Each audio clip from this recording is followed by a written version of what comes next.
Greetings, brother. Are you there? Wholeness, sister. Yeah, I'm here. It's great to be on. Thanks for having me on.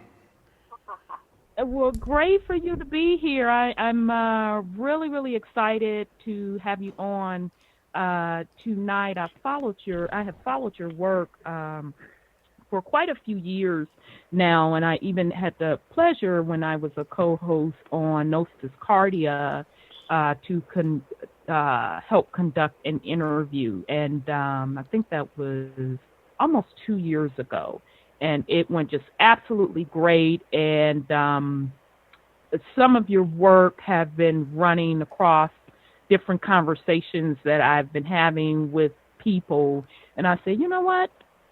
I think it's time for us to hear from him again. Most certainly. It's Again. long So overdue. thank you so much for yes, yes, yes, yes. Thank you so much for joining us. So I never want to mispronounce your name. I know people call you Seven, but it's Savant, correct? Either way, these are just titles.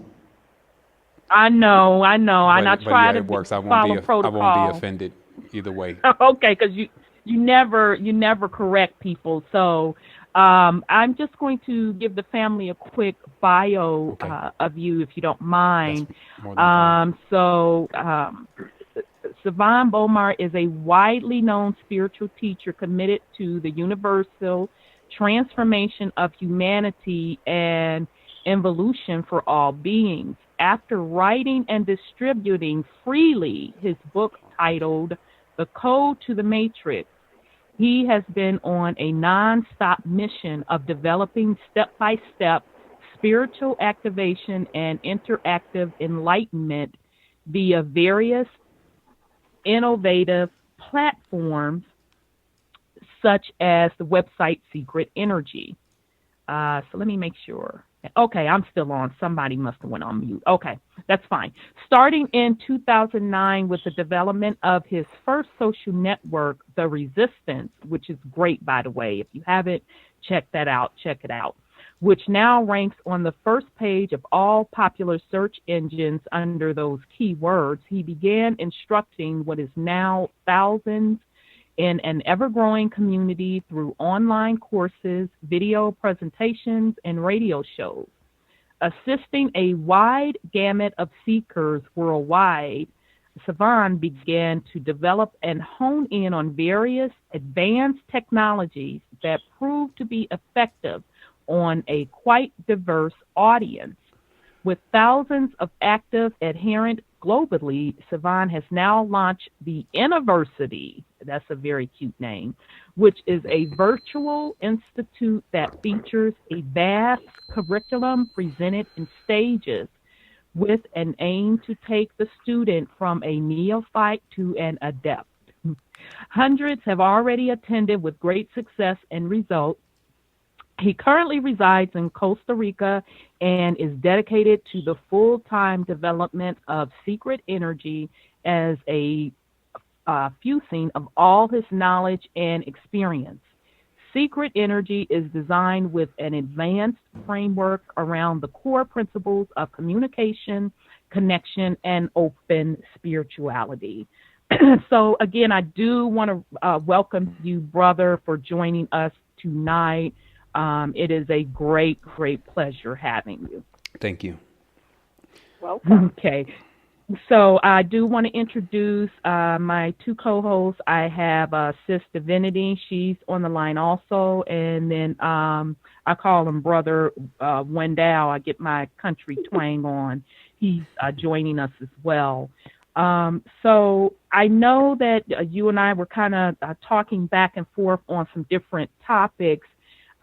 So you want to jump right into some of those topics, or how would you like to Why handle this? not? Let's go in and also saying what's up to the co-host. Let's get to it because I'm heavy. So we I can know, go in I deep like know. we're not playing games here, and time is not our thing. So we're timeless. And so I anytime we know that's find right. ourselves in time, then we could be potentially in trouble if we don't get to action rather rapidly. So yeah, I'm really glad to be on and to be able to reach your audience with this type of knowledge and information. But I also want to tell, yourself and the co-host, if there's anything that you want to know about, Obviously, what's being addressed. I have a 2-hour runtime, just so you know. I didn't get a chance to email you back fast enough to let you know I got an extra 30 minutes just in case we need to go in a little bit further. And then also, too, Oh, if there's great. any listeners, then if they have some questions at the end of the conversation, this is the time to get the information because, you know, in every tension, I'm taking on an immense mantle because there's been quite a bit of failures and downfalls, unfortunately, with the expansion of this message, especially to all people. You know, I can't just say my people. I got to say all people, because at this point, if we all don't get it together, then certain disasters will befall one, and then they'll probably befall those disasters again in some kind of infinite cycle. So it's really about everyone waking up and learning what's going on around them and how the wool keeps being pulled over the eyes every single time, you know, and coming into worlds with no memories. So yeah, let's go right into to what was talked about in the beginning. We can go by exactly what you had written. I am prepared to address those questions. Okay, great. Well, I just wanted you because, you know, I just feel, and we talk all the time on this show, that we are definitely experiencing a shift. And I mean, I know you know much better than I do about the infamous 2012 shift, but I feel since then that we have also rapidly experienced several other shifts. So from your perspective, what is actually going on in the now from a spiritual perspective with the shifting? Well, let's just talk about really what a shift is, because sometimes it could be misconstrued for other things. So we want to make sure that, you know, we get it very clear. What a shift is when one house is going out and a new house is coming in. And those houses are similar to zodiacal houses. So when you leave out of one zodiacal house, it's like out with that family, out with that regime, you know, out with that energetic field. And then what comes in is a new one. And it doesn't always mean that it'll be better or worse. It's really still how you're positioned in the wavelength. And but you see that change over a power. So really the 2012 was, you know, because our calendars are all, you know, they're all messed up. It's a Gregorian calendar. So what happens is, you know, you have to read it based on things that happen in society. It's not like you'll be able to go and find some Mayan calendar or whatever and try to match it up to what's going on, because we're as a world playing with time. Time travel is actually already possible here on this planetary system. So you're not going to find any old clocks from the past from different cultures that fit perfectly to the timeline that we're in. And what we're to understand is where we're at in time based on events that we're participating in. So in the 9/11 event, which was 2011, that's when the shift began, because if you understand masonry, the purpose of the towers were indeed tuning forks. That's why if you look at the bottom and the base, they do look like the forks. The forks were in a heavy resonant metal, which is gold. And, you know, we can go on and on about it, but when those towers fell down, that's when there was a wave of waking up. Because, see, we have to realize that even the same people that are voting for Trump right now make up a part of the human population.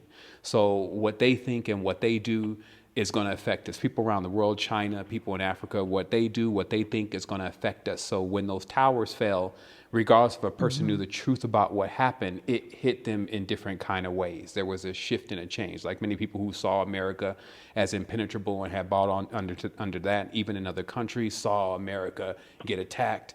And so that shifted their energy and their perspective about what they believed was going on. And obviously the conspiracies went amok. And then there was people even living in the country. They went patriot. That's when Patriot Day was erected. And then a holy war was launched. So really it's an indication and a symbol within the reality that the old regime, which we find with the sheikhs, we find with the Sumerians in Iran and Iraq, was actually attacked to shift the cycle from them being, as you know, the oil rulers, oil sheiks, black gold, black soul, rulers of the dimension, to a whole nother transition, which, you know, we're actually still trying to get to grips with whose exact regime or house it is, because it's somewhat of a merging that's taken place within a lot of parties. And that's the thing, like, we'll sometimes think that history is going to keep repeating itself because even our ancestral laws and different things tell us that there's going to be a repeating of things that have taken place in history. So there relatively will be nothing new under the sun. But the consciousness that we're in now, we've actually gone beyond the sun. We've started to recognize even the sun's minuscule position in the whole cosmic scale of our own consciousness. So in reaching beyond, there's been a creating going on that's coming from third party groups of people that have come into certain knowledge by going beyond the bounds of what books teach or what religions and dogmas teach. You know, you have nucleuses of families that have some kind of genetic connection to deep levels of knowledge. You know, you got people who run into relics or objects that actually can transfer them that kind of knowledge. So you got a big thing happening on different levels to where others are starting to become aware of the conscious knowledge. And because it's universal, the cosmos depends on it. So when you know universal knowledge and traffic in, if you may, universal power, what ends up happening is that for those laws to be broken, then the whole pillars of the entire timeline itself would just crash upon each other. So this means that those laws aren't broke and they can't be broken. So the more people that realize that and come into the level of the order of the cosmos and understand how to move with the magnetars and the currents, those are like what you see in the ocean. They got currents that have been moving. You got winds that have been moving since the planet began. So if one knows how to move with those winds and those currents, then they virtually cannot be impeded. Now, this still, because our mind always defaults to, is it good or is it bad? Because we've been uploaded into a dualistic construct as far as the language that we've accepted and how we carry ourselves into reality. So from that aspect, it's going to be like, so when is the good thing going to happen? And the main thing that people will understand with what they're listening in the conversation to today is that you have to find the neutrality. You have to find the balance within your own consciousness. And even the definition of what we call balance and harmony is not what it really is. Like we think that harmony means good. Harmony actually means you don't do the good and the bad thing, or you understand or understand, as we call it, how to balance the poles.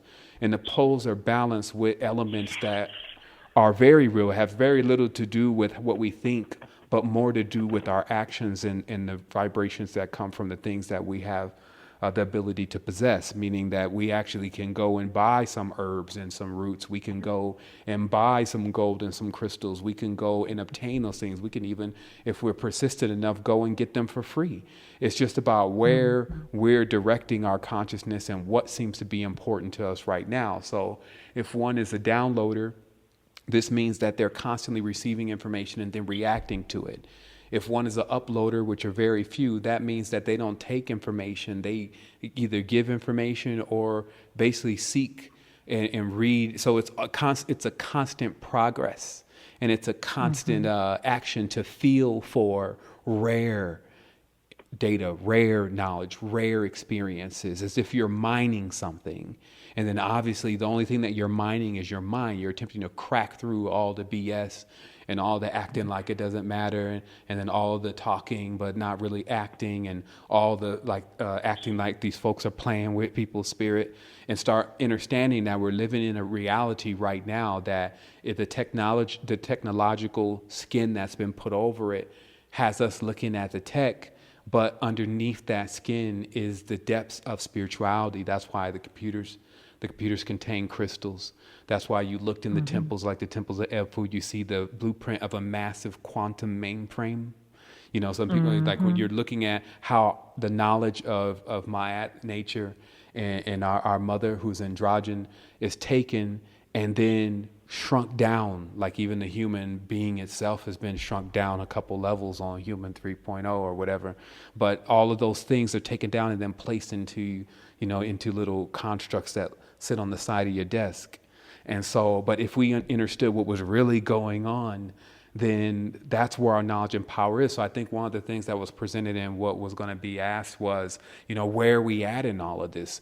And quite frankly, we're quite far from total realization, but, in every bit of that, meaning that in the chance of something happening is if we could go quantum. Because if we can go quantum, then we can drastically shorten and dramatically shorten the time and space in which it would take us to understand what we need to know, not just from a knowledge level, but experience.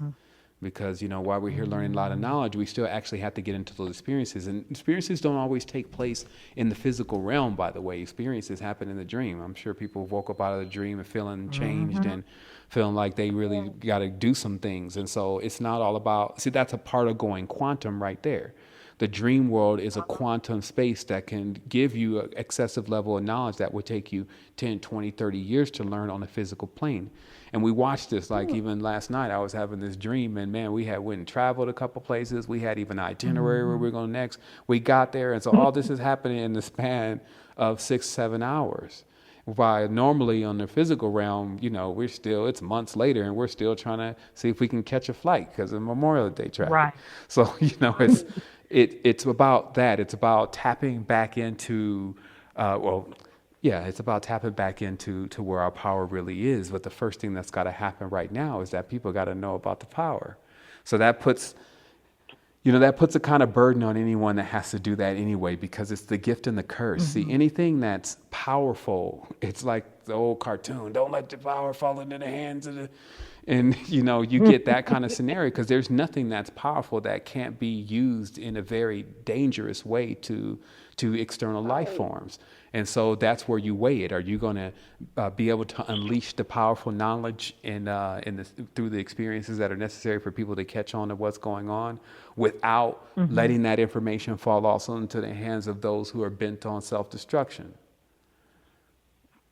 Wow. So I guess you as usual, so family, I told you all in the promo to get your notepads out because his brother goes deep. And then a lot of times, every time I listen to one of your shows or if you're doing a guest appearance, I always have to at least go back and listen to it twice because you drop so many jewels and you're like, bam, bam, bam, bam, which is a good thing. I'm not complaining. So my follow-up question to that, when you said that we are shifting, we're literally just moving into another age. You didn't say age, you said zodiac age, I guess. Yeah, house. So house, you did. You said house, absolutely. Right. So what house are we currently either in or moving to?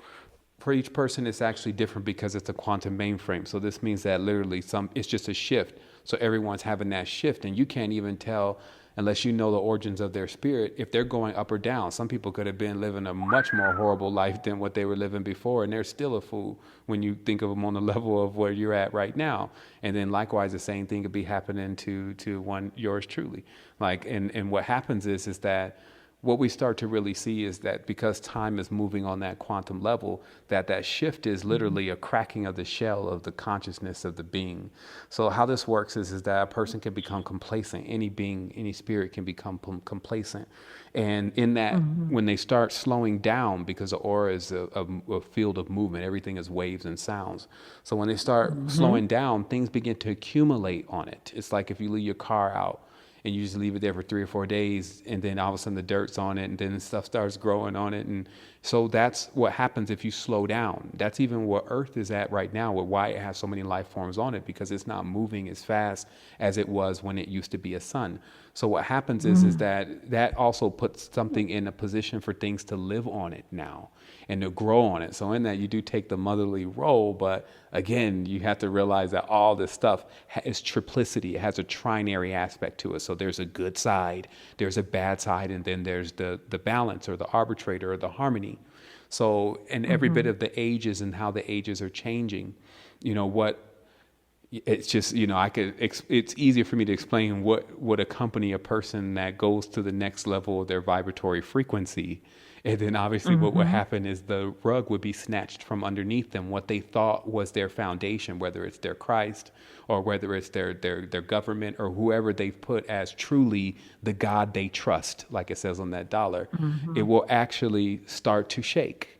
And in that, will now start to see if whether or not, like they talk about in the ancient text, when your clothes have to come off, like all the garments and the raiments you've put on, and then what's left is you. Are you enough to be true enough to withstand what you'll be in the face of. So if you're bolting on knowledge and bolting on power and you've never really assessed that truly for yourself, then what happens is that's stripped in a tense when the foundation crumbles, as person figured out it's flat earth, or, person figure out that the Christ myth is even much deeper than most people have even figured out yet. And, Right. and then that whole thing just, won't, and at that point, the person has to fly. So the thing is, the interesting part is a metaphor. You can't fly unless you have ground, unless you have roots. So if a person has been kind of playing around with the whole aspect, what happens when I die, what's going on with my spirit and my real spirituality, and then that's when they're now on the shaky ground. And then what happens is that the person stays there too long. That's called stasis. Then they fall and they hit the next dimension. So basically they hit what is the foundation that is below them. We call that rock bottom or skid row. So this is all a process, again, of we're very powerful beings. This can easily be avoided. Fear is not the way actually to assess the scenario and the situation, but often fear is the alarm clock that wakes up an immortal being from their slumber and allows them to vibrate and shake these shells off and then get into above the speed of light, get their chakras turned back on. Because let's explain just a little bit of what the ages, what the houses are. See, the houses are the chakra centers, because what's inside the chakra centers are memories. Now, memories are the energy. It's the memory of our ancestors and the memory of things that actually drive the dimension.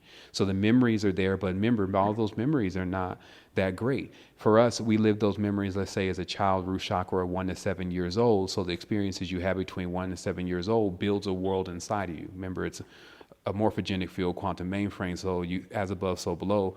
Russian dolls inside of Russian dolls. You'll keep seeing a repeating of every single system within even the smallest organism. So because of that, let's say with the root chakra, and specifically, if the person's been damaged during that time, when that chakra seals, when they become 8, the chakra locks, because we're not even teaching our kids how to keep their chakras balanced, open, running, basically all of that. So what happens is when the chakra locks, it locks all of that in there.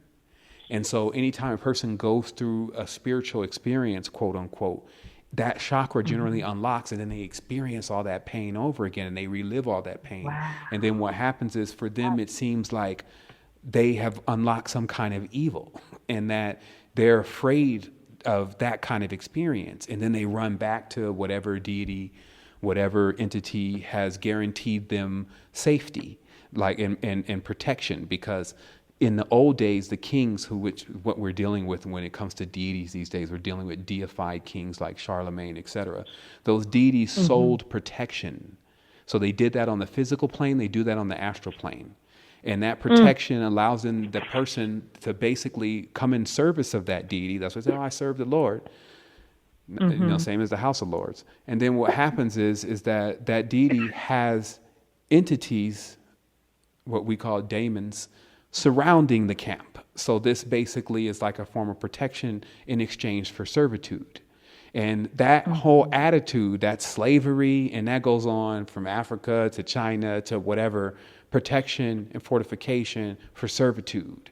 And that's why people evoke entities, and you see it happening in some of the earliest ancient books, but not before then.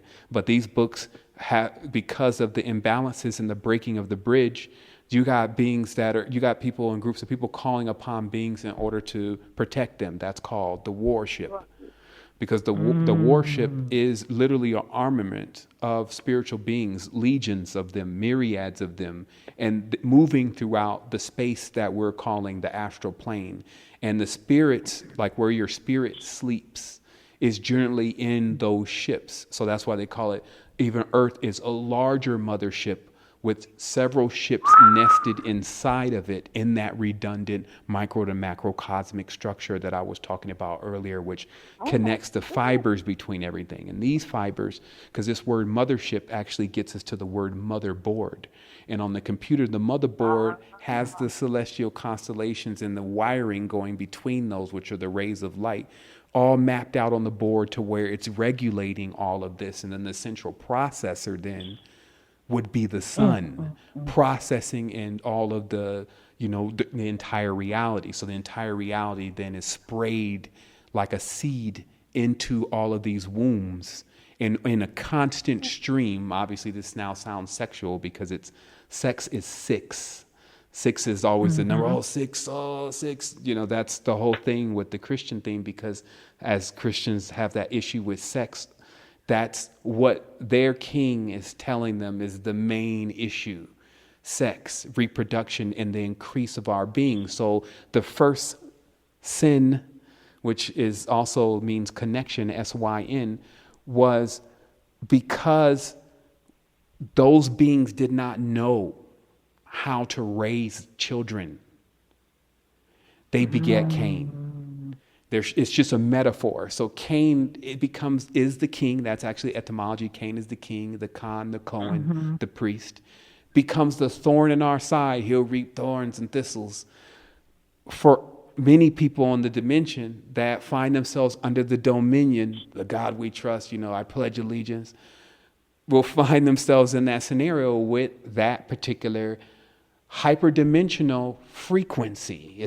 Don't put a face on this thing. We're not talking about a man. We're not talking about a woman. Just like when a person says the divine feminine, they see a human woman. But what about human frogs? What about our female frogs? What about female dolphins? So feminine is not just a woman. It is something much more broader. And for our ancestors and for many of us, the only way that we've been able to understand it is to take small pieces of it, small pieces, one at a time. That's why we work with division. We can't handle the whole thing, subjective plane, like, the ancient ancestors from Kemet, open the door to the subjective plane and even stick a head inside and come back out, doing the impossible, finding out where nothing comes from, creating immortality on the physical plane. So these were the aspirations that we had and that we anchored to as energetic components, because the memories of those who accomplished them, which were written in the stars, which is our language, we always hearken unto, so we knew how to guide ourselves. So we weren't worshiping anything but ourselves. Just like a person, your great grandma died, you should go and put some flowers there and go and talk to grandma in order so that the bridge doesn't break between your lineage. Because if you can't communicate beyond the film, which is like the skin between your fingers, the film between the dimensions, if you can't send your signal across to connect with what's beyond time or outside of time, then one is surely lost. So thus, what happens here on the dimension is we have many people that are lost because they don't have their memory, so they don't have no energy. And when they don't have no energy, then they can be put under dominion by beings that are not even on the scale of even being counted, meaning they're not above the positives, like +1, +2, +3. So through brainwashing, most people are on -6. So even when they figure out something, they're still on -5 and celebrating, when they need to at least get to 0 at the 0 point and then move from there, so you can see basically the manifestation of your rewards. Because right now this is a punishment-based system, and they talk about when you teach kids on a punishment-based system and what ultimately happens to them because you warp their mind in the abuse. But a reward-based system to where you're showing the individual that, look, you turn the root chakra on, the root chakra in its positive aspect, because it has negative aspects too when it's inverted, but in its positive aspects will put all of the other chakras in line and is the power center. So this means still you can't look at that the lowest is the worst one. See, that's a mentality of what has been bred into us, because the lowest is holding up the foundation that we're all standing on. So all of these different things of how we interpret in the dualistic pole, we can change easily by understanding everything has its 3 poles. Now, what it's acting out at, that's, for you to witness and for you to, get your pen and paper out of taking notes of what you may or may not do based on the outcomes that's happening to that being. But as far as, again, just looking at each being and putting them into one category or another, when we start to do that, we do that with everything. And then we do it even with how we see. So we then see dual. So we can't use the third eye and merge all the eyes. So if you have two eyes, right, you can never merge those two. That's what duality is. If you have three, that means there's an arbitrator in between. That's called the wedding chamber. This is when the hypothalamus and the hippocampus and the pineal all move into the same position. And then what comes forth from that is what is real 3D. Now you can see behind and around objects. And this allows you to see the spaces within the spaces. And now you've collapsed the realm. That's what Eye of Ra really is, not what these folks is making up these days. It's when you have the beam or laser, which can pierce through realms. This was actually one of the only gifts we have and one of the only ones we need, because then that allows us to peer through the envelopes of reality without breaking everything.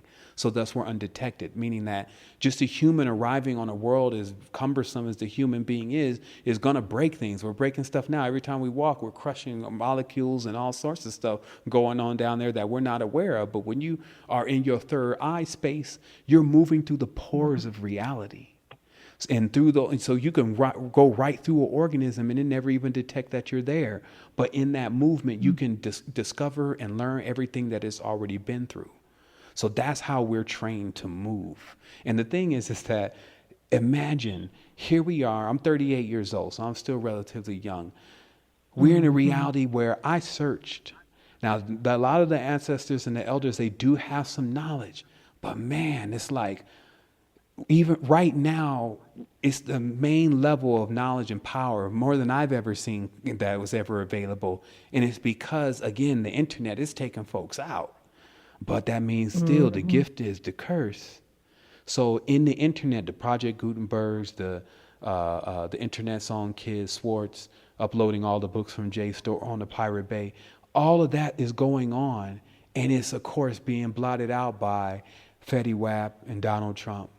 And all of what's going, the smoke screen, right? Classic, classic. Hey, I tap on your shoulder, you look over here, but I'm really on the other side type stuff. Right. And, but at the same time, because when the system is policing itself, so you can't actually go to the next 3, 4, 5 people and then they start hitting you with this. You got to go like 1,000, 2,000, 3,000, maybe even more before someone is at that level of aptitude. So this means that you actually don't have many beings to charge from. Because that's also what we did with our ancestors, relics and all that was just about charging. They were beacons, basically Wi-Fi, for us to take ourselves into the stage in which they were in when we moved too far away. And we move far away in our exploration. See, there's no bad thing going on here. So notice how the control of the mind, the moment the mind starts to move into the dark phase, hold on, I got a light. We were moving through the chasm. That's what we do. This is unmarked. Who can measure the height of the vault? That's what they tell you in the book. The Aish Mezeraphs and the books of Moses and all this, when it's all over, they basically say they're having trouble measuring this womb because there's no end and there's no beginning. They're stuck where nothing comes from, yet it's embedded within everything, especially those who have control over their melanin. So the reality is here is that we built a bridge because the furthest ones we send out, they become recessive. You got to read what the ancestors are really saying, the ancient teachers are saying. Like when we put out that bridge, when the light gets so bright at the end, it's because they're the furthest ones out there trying to map. And then if the bridge breaks, then we lose all the data. That's like your DNA. And your DNA is broke and turned off, you lose all of the data. So that's why that whole idea that there's someone here to blame and that this person, that person, we could be doing something else. Like when you understand the knowledge, you realize that we sent them in almost like crash dummies into the mission that was at hand, and they were silly enough to believe that they can do it. When they took those relics from Egypt, based on what happened, it was called Egypt then, but it was Kemet before. Based on what happened, it looks like they should have left them there because the reality of what happened to them was a curse. And now, see, that curse can only be cured. It's like a curse is a virus, okay? So that curse can only be cured by the ones who put the curse together. That's what they say. Oh, look in these pyramids, this writing, these curses. Now that we understand that in every secret society, you're going to see something from the Kemetan tradition, you realize that these curses are real. And many of them are under those curses, and the only ones that can break those curses is the ones who have the genetic connection to unlocking those keys to that curse. And so at the end of the day, that's how the dimension closes its own door. Everything they say, they quote from the ancient text, the last shall be first, because they're saying we will always have to close the door. No matter what, you're going to have to return to your origins, because every life form around you only knows what it is based on what it was before. And because it's like sending out its own bridge, crossing it, sending out another bridge, crossing it. But because there's no hocus pocus here, that bridge is made of something. And that is stretched across the souls of the world. The spirits. And that's the end of the day for people who are still confused about the difference between a spirit and a soul. We reserve the soul as the word that actually wasn't supposed to be spoken because it's ineffable. There's no way to describe it. It's what they keep trying to get their hands on, but it just passes through the beaker. And what happens is the spirits, however, that spirituality, study of spirits, they come in multiple shapes, forms, and fashions. As the command said, bring us the vessel. We have the vessels, now bring us the spirit. And we'll fill these vessels with different levels, weights, and measurements, because when they weigh the souls, they're weighing them to determine whether it's going to become a gecko or whether it's going to become a beetle. And all of that real PlayStation 4, but going on inside of the being's consciousness. And that's what it's using to perpetuate itself and keep itself motivated and entertained and enchanted in immortality, because the reality with immortality is it doesn't end. So the thing is that death was an ingenious invention. Probably Atrahasis or Hotep themselves came up with it, because it's not something that actually can happen. If we've once again done the impossible by making ourselves believe it can. But it does give people, when they totally blow it, and we do, a way to wipe it clean again, which was why a lot of people don't remember their previous situations, those chakras that closed up, those worlds that closed up, that even a master in Tibet can chant every single tone from them in the 1,000-petal lotus and bring the world back right in front of you and then throw you into it. And then we think that's X-Men. We think that's Hollywood's idea. Everything they can conceive, anything they can try out in this English language can be done. That's how you try a program before you implement it. You see, if you implement a program and you haven't tried it out completely, everything that can be thought, all the words and the combinations that can be put together and what they would actually equal, no matter how silly it is to you, if that is not done, then that runs the risk of anomalies. And what anomalies are world enders. That's when you didn't build the pyramid and then now something didn't come and knock it down almost when you got done, and it took you billions of years. So we need to stop looking at also that, this is the end again, of a life form that's got a billion-year scope on a quantum level. I don't think it'll be seeing its end before we do. The best thing is that maybe we would try to learn from it and try to maybe merge with it, because we can use it as a ship. We are already encased in it and we have a relationship with it. We can even call it mother. It has nourished us to some degree. And the thing is, when we increase that connection, that's when we increase the connection to everything, because it's already bona fide. Meaning it wouldn't be here doing all of this and hosting all of this quantum mainframe realities, dreams, and all of that, if it hadn't already achieved something that maybe we need to figure out how we're going to share in that or get a part of that in our existence, right? So then it puts prime back in front of you, like, hey, but what's really important for me though? Like, I get it with the other people, they kind of trip. It's just all based on how the moon is moving with them most of the time. But truly, where am I going? And just because, I don't care if it's 4 billion people thinking and dreaming about fictitious illusionary realities, that doesn't mean that I have to. And that's where the anomaly begins. Because, see, they didn't try and test English completely. They were adding to it. They let Brothers Grimm try to add the rest to this language. By the way, you look up Brothers Grimm, you'll see Brothers Grimm were taken in by the Prussians after being kicked out of their own country because they were basically attempted to manipulate right then. And then it was a totalitarian kind of communist kind of country. And then the Prussians picked them up because they were trying to put the U.S. curriculum and all the rest of the curriculums in most of the schools on the Western, or actually Northern system, in order to, keep the control system going on. So what we're saying is that this is an adventure. So it's not something to shy away from. It's something you're going to have to keep coming back to. So you might as well jump on in. And then where it starts is first unhinging the beast, which is often understood. Yeah, that's good. Understood, because that's exactly where it resides. Basically, our flesh, car. That's why I say, incarnation, or karma. Car is meat. Car is blood. So when we keep playing with car, it doesn't put us in a position to actually raise it beyond the Lord of the flesh, the Lord of the beast, King of beasts, etc. But the moment we drop that thing out the payload, out the back, that's when we can get enough thrust to get out of the vortex that many cultures are in right now, when they've been debased to believe that their God is in the clouds and look like Santa Claus, when truly if one has not spoke to the God within, then they are a liar and don't know the truth. Likewise, if one doesn't know that God is the Germanic name for Gud, who is the king of Germany, and undead, and every bit of still alive and working on the realm with his agents, then they would not know the difference between that word and the supreme being, which is what we are.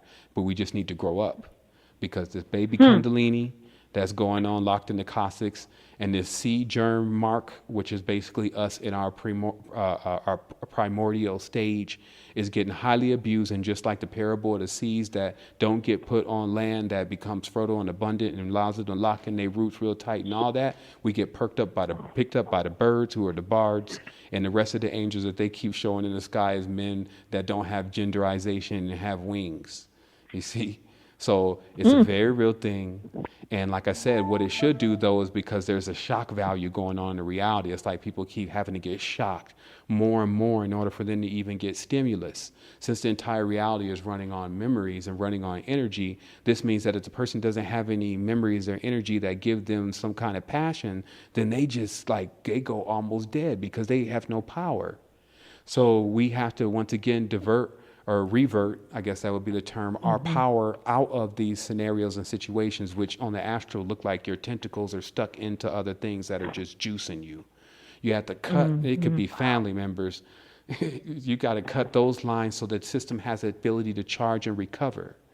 And then once it does that, then it can become sustained. It can put itself back on the course.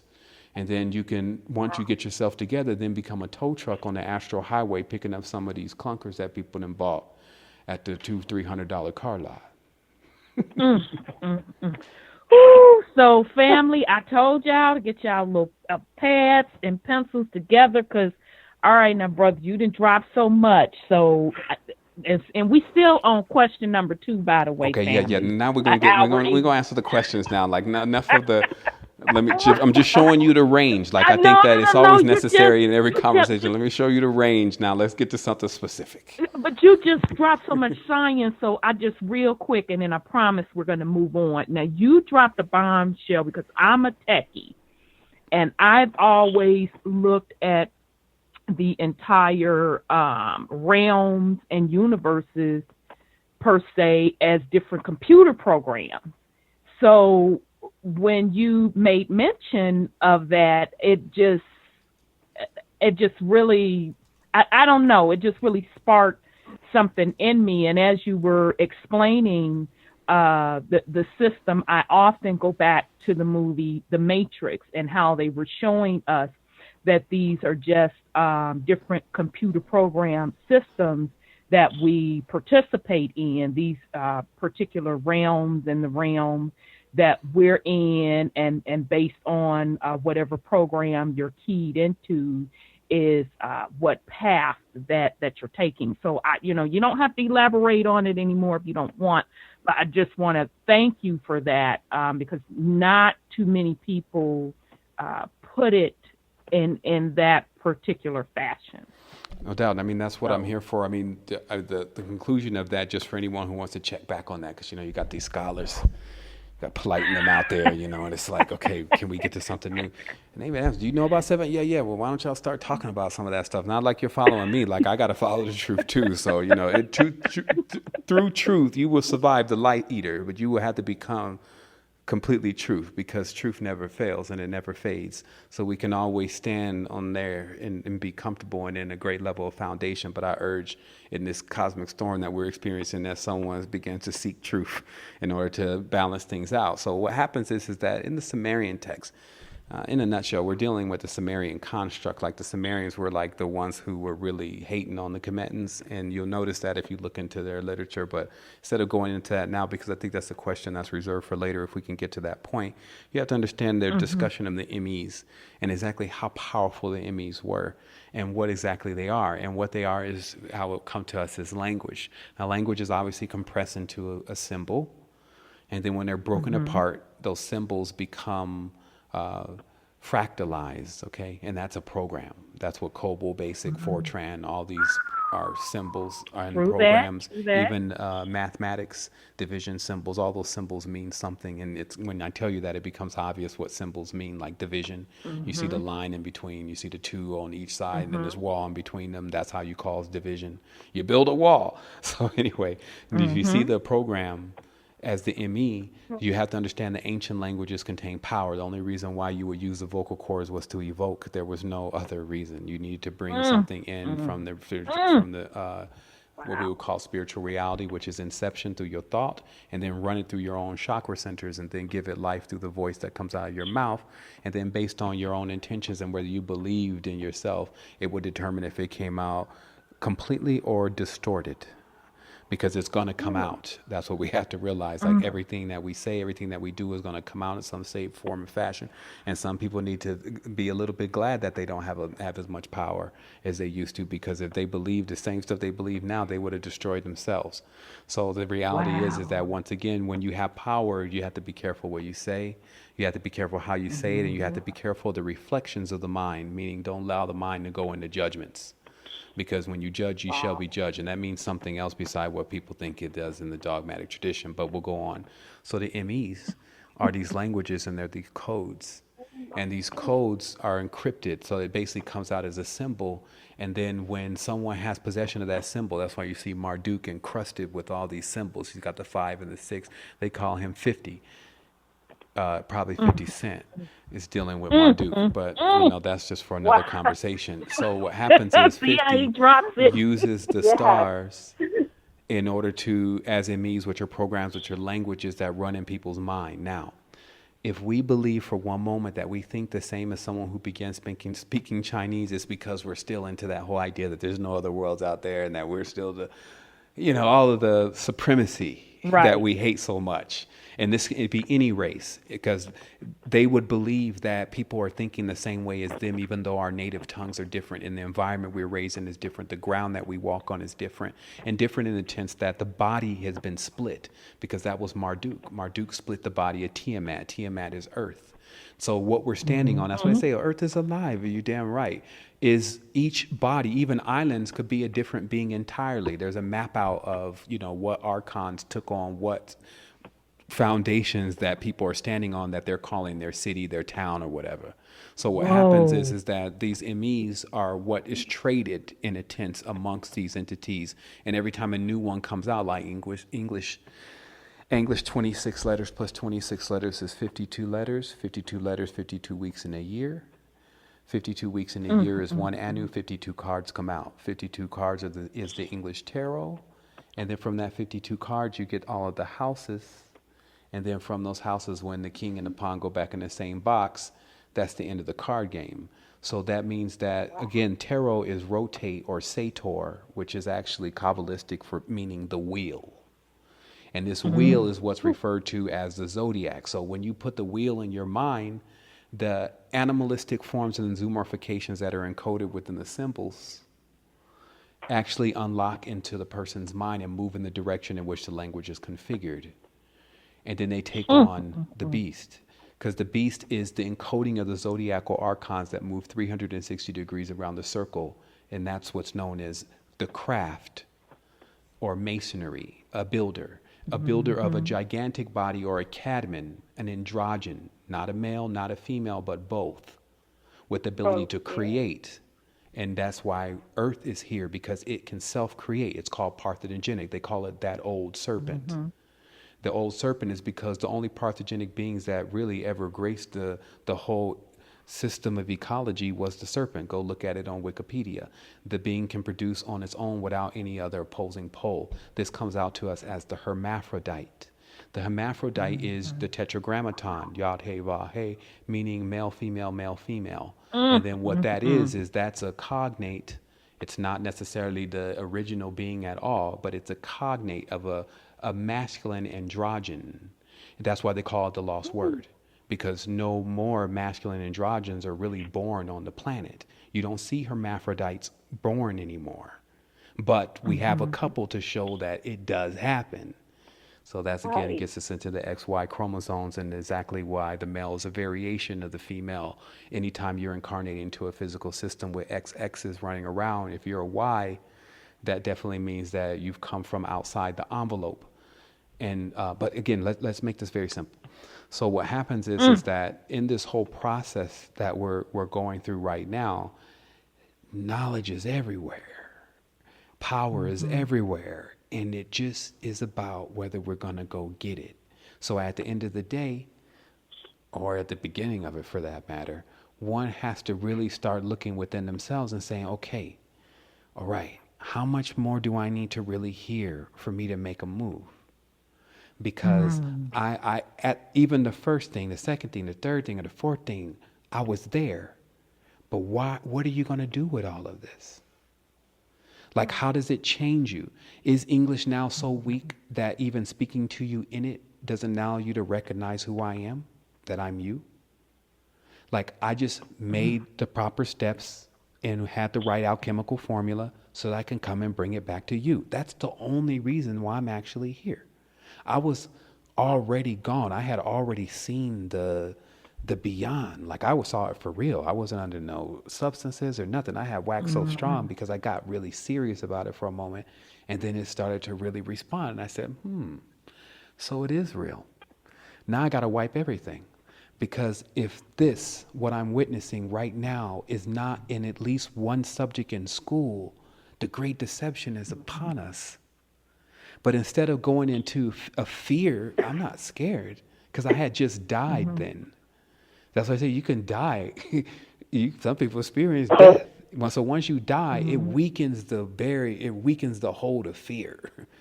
Because then you realize, hey, it's not all so bad. There's nothing that's bad except for when we make it bad. It's the gateway to life again. So this is when you get a frequency shift. You wake yourself up, basically. You collapse a timeline. See, I'm not talking hocus pocus here. You even now use a D-wave as a quantum mainframe, and shows you the whole process of a quantum computer is so that you can build, work, and develop things in a space in which you can do that in. See, Earth doesn't have the space to harness your vision. So we do that in other realms in order to bring it to us in the time in which we need it. And generally we will pack it in some type of organic, meaning the most organic life form, the most organic substances. That's how we'll bring it. So what is the definition of organic versus inorganic then? When I go to the annuals of the 101 chemistry, the difference between organic and inorganic is organic life forms are formed with carbon. That's why they classify many crystals as inorganic, because they're formed with silicone. And so silicone and carbon have a very unique relationship, but it's more than pumping shots in your butt and putting stuff in your titties. So what happens is that when we realize that connection with carbon, and we realize we're the organic life forms, we'll understand why this cube, which is the symbolic symbol of carbon, encases all the knowledge that still needs to be unpacked. And so we have those cubes, because the cubes that's the pyramids.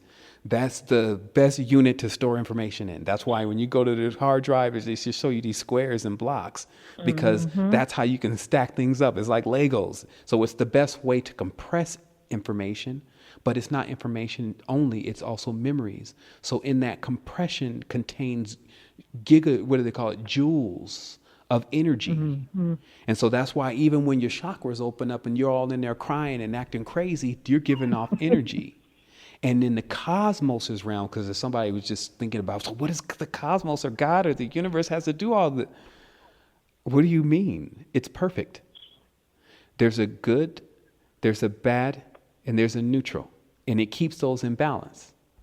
And the cosmos is working a perpetual energy program. It's not thinking. So while we're in this, we can decide, are we going to be the millstone or the grain? Because surely if one just stands around when big planets and are moving around and princes and lords and all the, what they call, we're wrestling against principalities. Like that was the last text message I got. If you're standing around when the principalities are moving around and you're not realizing you're beyond Godhead, then you get subject to become some slave on another realm, whether it's in your mind or it's where you're walking or it's in your body or all of them, because it's mind, body, and soul is at stake. Mind, body, spirit, is at stake. And so this is where we're at. And like I said, for people who are just, you want to process information, hey, you can listen to this thousands of times. But remember, I lived there. I've been involved. I dealt with all of the misfortunes that come to one in reality. You know, being a great person, but never being given the opportunity, you know, living in crazy household, crazy mom, no dad, all of that. And what I'll tell you is all you have to do to get out of that vortex is drop the weight.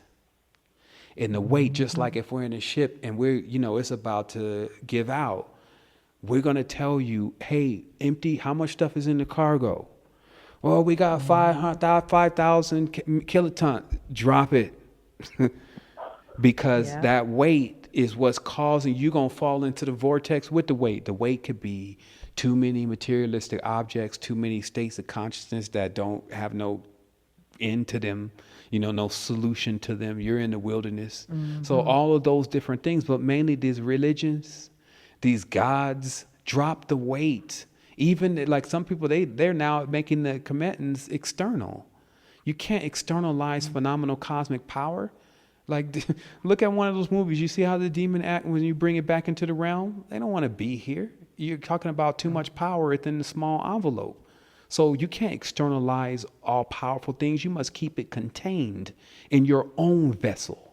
See, the body is the alchemical vessel. The same size of the beakers that were used by the greatest alchemists were correctly and accurately sized to be the same as what was in the human body in order to accomplish the great arcana.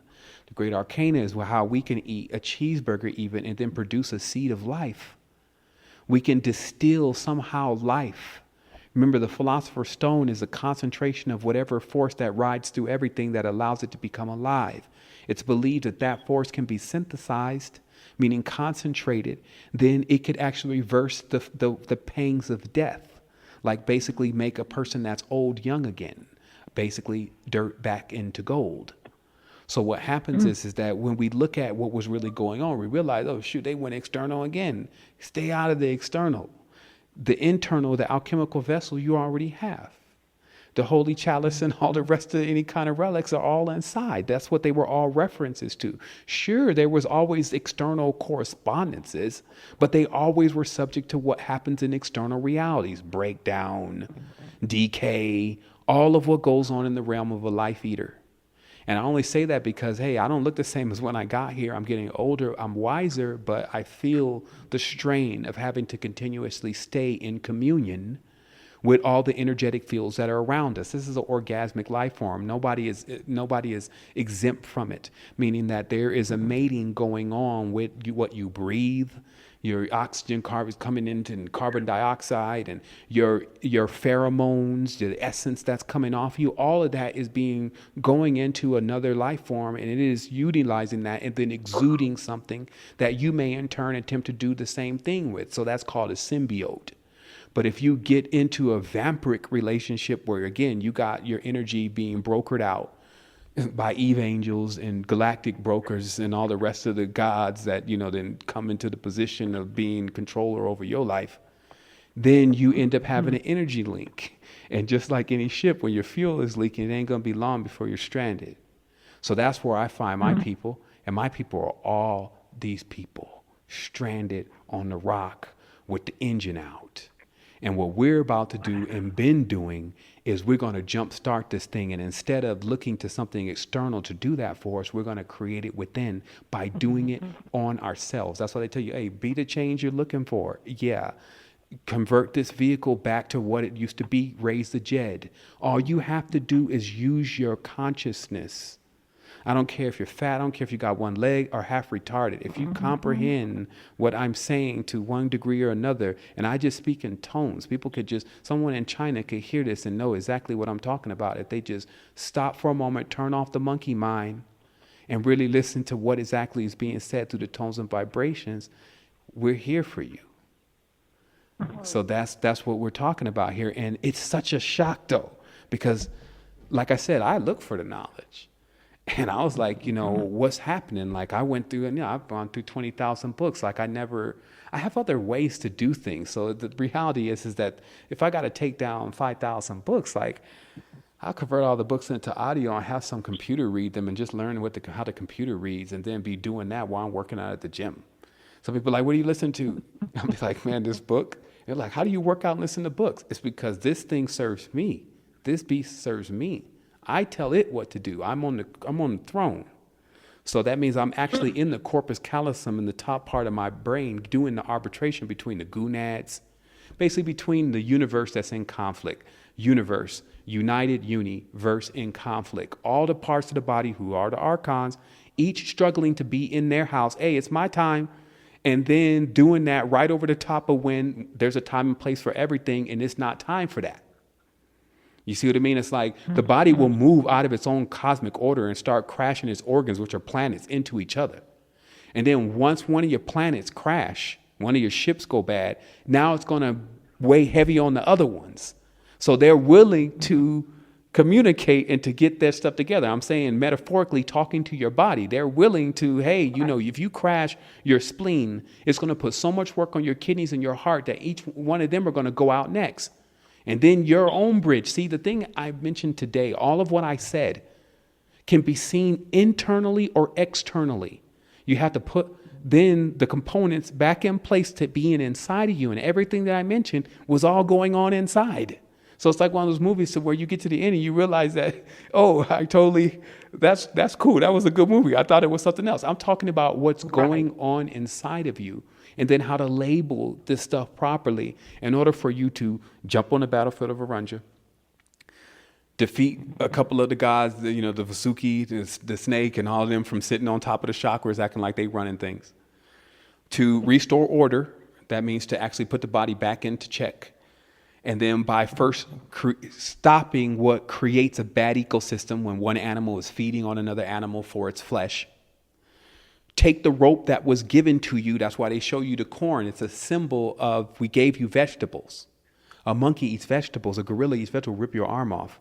A horse will eat vegetables and rip your arm off. So it's not about, hey, you need this stuff. You need creatine, a complete protein, and amino acid. So you need myothon to go to Amazon to get hemp, pea protein, and brown rice protein. And then you need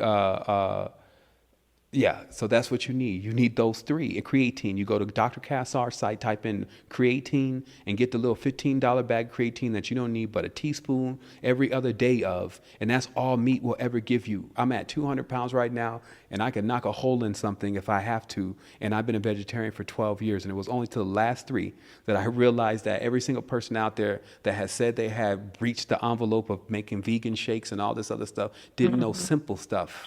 Simple stuff.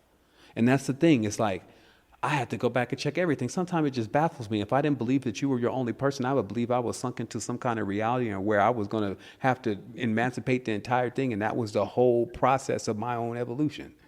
But I know that the truth is each one of us that are around are just as conscious and sentient as I am and trying to work their way through this and get to a level to where we can all connect again. Because it's also not about flying off nowhere and trying to find some other planet and some other thing to go off to, because you're going to run back into the same thing over and over and over again. We deal with this now.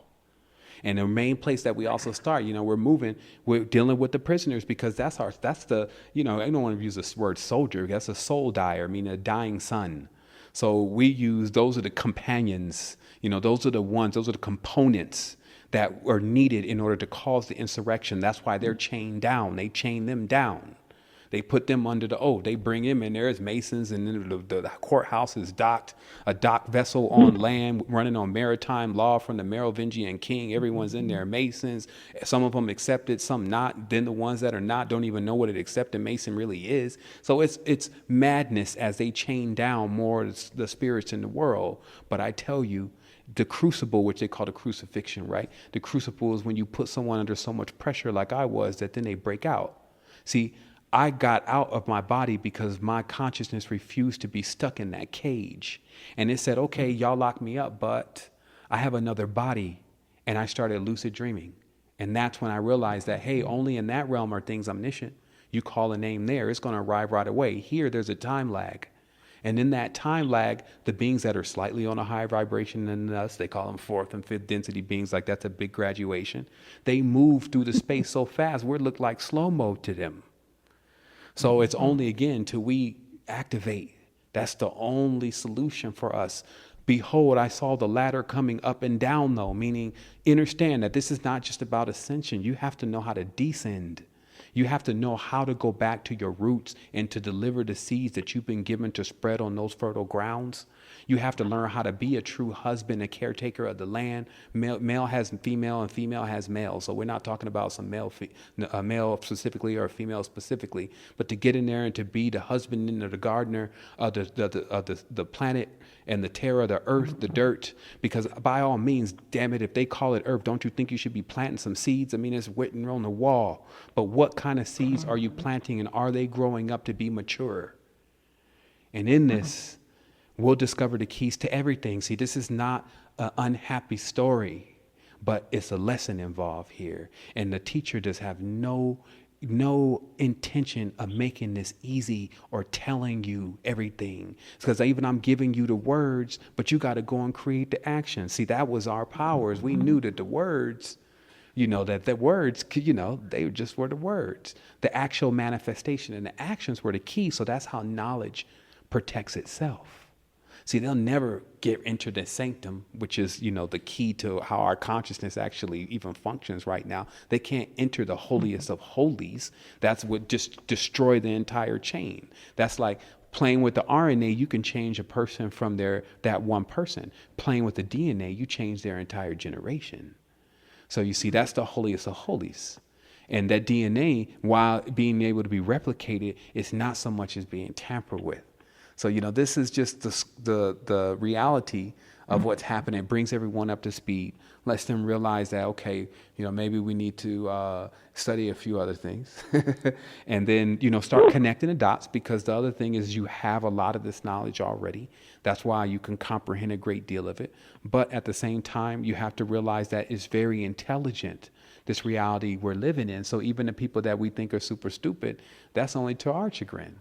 They have actually quite a bit of knowledge that they've collected from the Royal Society and from the Library of Alexandria and from different places, to where this knowledge is actually given freely to every single human being if you wanted to know what happens after you die. And generally that was because you saw someone that you cared about die in front of you. And then you would actually go to the netherworld. That's why the pyramids were they were. That's Lower Egypt. So in Lower Egypt is the underworld. So people who wanted to figure out what happens when you die went to the underworld. And those trials they weren't for play. And that's also what makes the difference between a neophyte and adept, because the adept is adult. And until then, you got a bunch of kids running around, 50-year-old, 60-year-old kids running around in the matrix. The matrix is the matrix of the womb. But then when we're ready to, okay, mom, I'm out. Then, and not do that in a disrespectful way, then that vault opens up. And then that, say, oh, it's the secret of the Sphinx. You realize, okay, that's a lion and a snake together. So that's a cat. So what we're seeing then in that zoomorphication, which is how our ancestors spoke, is that the one that crawls upon the earth and the one that soars in the sky can be made to be put in the same body, showing you their range. Like if you try to put a cat in a room with a snake, or try to put a lion in a room with a snake, and watch what happens. So the ancestors showing you we could take the most opposing forces smack their heads together and allow them to agree to come into life together. And that's the symbol. So when we just take that kind of thing, we go to sleep on that and just start thinking about it, reboot. Like they said, the computer, reboot your stuff and then wake up tomorrow because you can do that. See, the thing is you could do whatever you want. So you're the one that decide whether you start over again, that you're going to erase everything and now you're going to go with some new stuff. See, some say that that's a trait. I've been studying it, trying to figure out, how long do you hold on to grudges? Like, how pissed off are you when somebody does something to you? Because that gauges how quick you can change. If you're already over by the nighttime, and even you do the gesture like, yo, man, just to, stop the drain. What I do sometimes, because people are thinking about you, if they're thinking about you in a negative way, it's draining you psychically. So you call them up and you say, hey, man, I just want to let you know that no matter what you think or whatever, everything is still cool, man. I just, it was something between me and you. Each time is the time for the person. Whatever you got to say, you don't got to be their friend again or none of that, but just neutralize it. And once it's neutral, then the wane or the reaping, or the strain that they give you through the psychic hating you is over. Likewise, don't cause that kind of thing go on. Even if you have to isolate yourself for a while just to not deal with people, don't get into the whole brain gym. Don't get into the whole emotional gym right now. Like the thing is, you could do anything you want across time, but right now is not the time to be working with negative forces. And then one of the questions is, how does, studying knowledge, conspiracies and things of that nature end up equaling to darkness within a person? And it's because, let's just face it, when you see blown up body parts, there's no way you could cut that to actually becoming something like positive energy. Now, it can boost you into realizing, hey, this is serious and that these folks is crazy and that, whatever you come up with after that. But if you do that on a consistent basis, you're reading magical books to really discover what's going on, but they're magical books nonetheless. You read about the Baphomet and what he's got going on. You watch the dresses, LL Cool J and all of this. And then when you get so much of that going on, your organism is still like, where's the life though? You choking me out in here like it's all negative, because then the poles or the aura is switched on the body, and then the body then has to feed on a negative current because it has to feed. It will always feed. So then the news needs to come on. The news, CNN is the number one. That's Kane again. The number one spot for people to get that negative energy so that they can eat it. The spirit that they've harvested now, their seed has turned into a eater of this kind of energy. It can't sustain itself on, hey, we in the community right now and we making youth, like my brother Life, from Lines of Life and Life to Griot.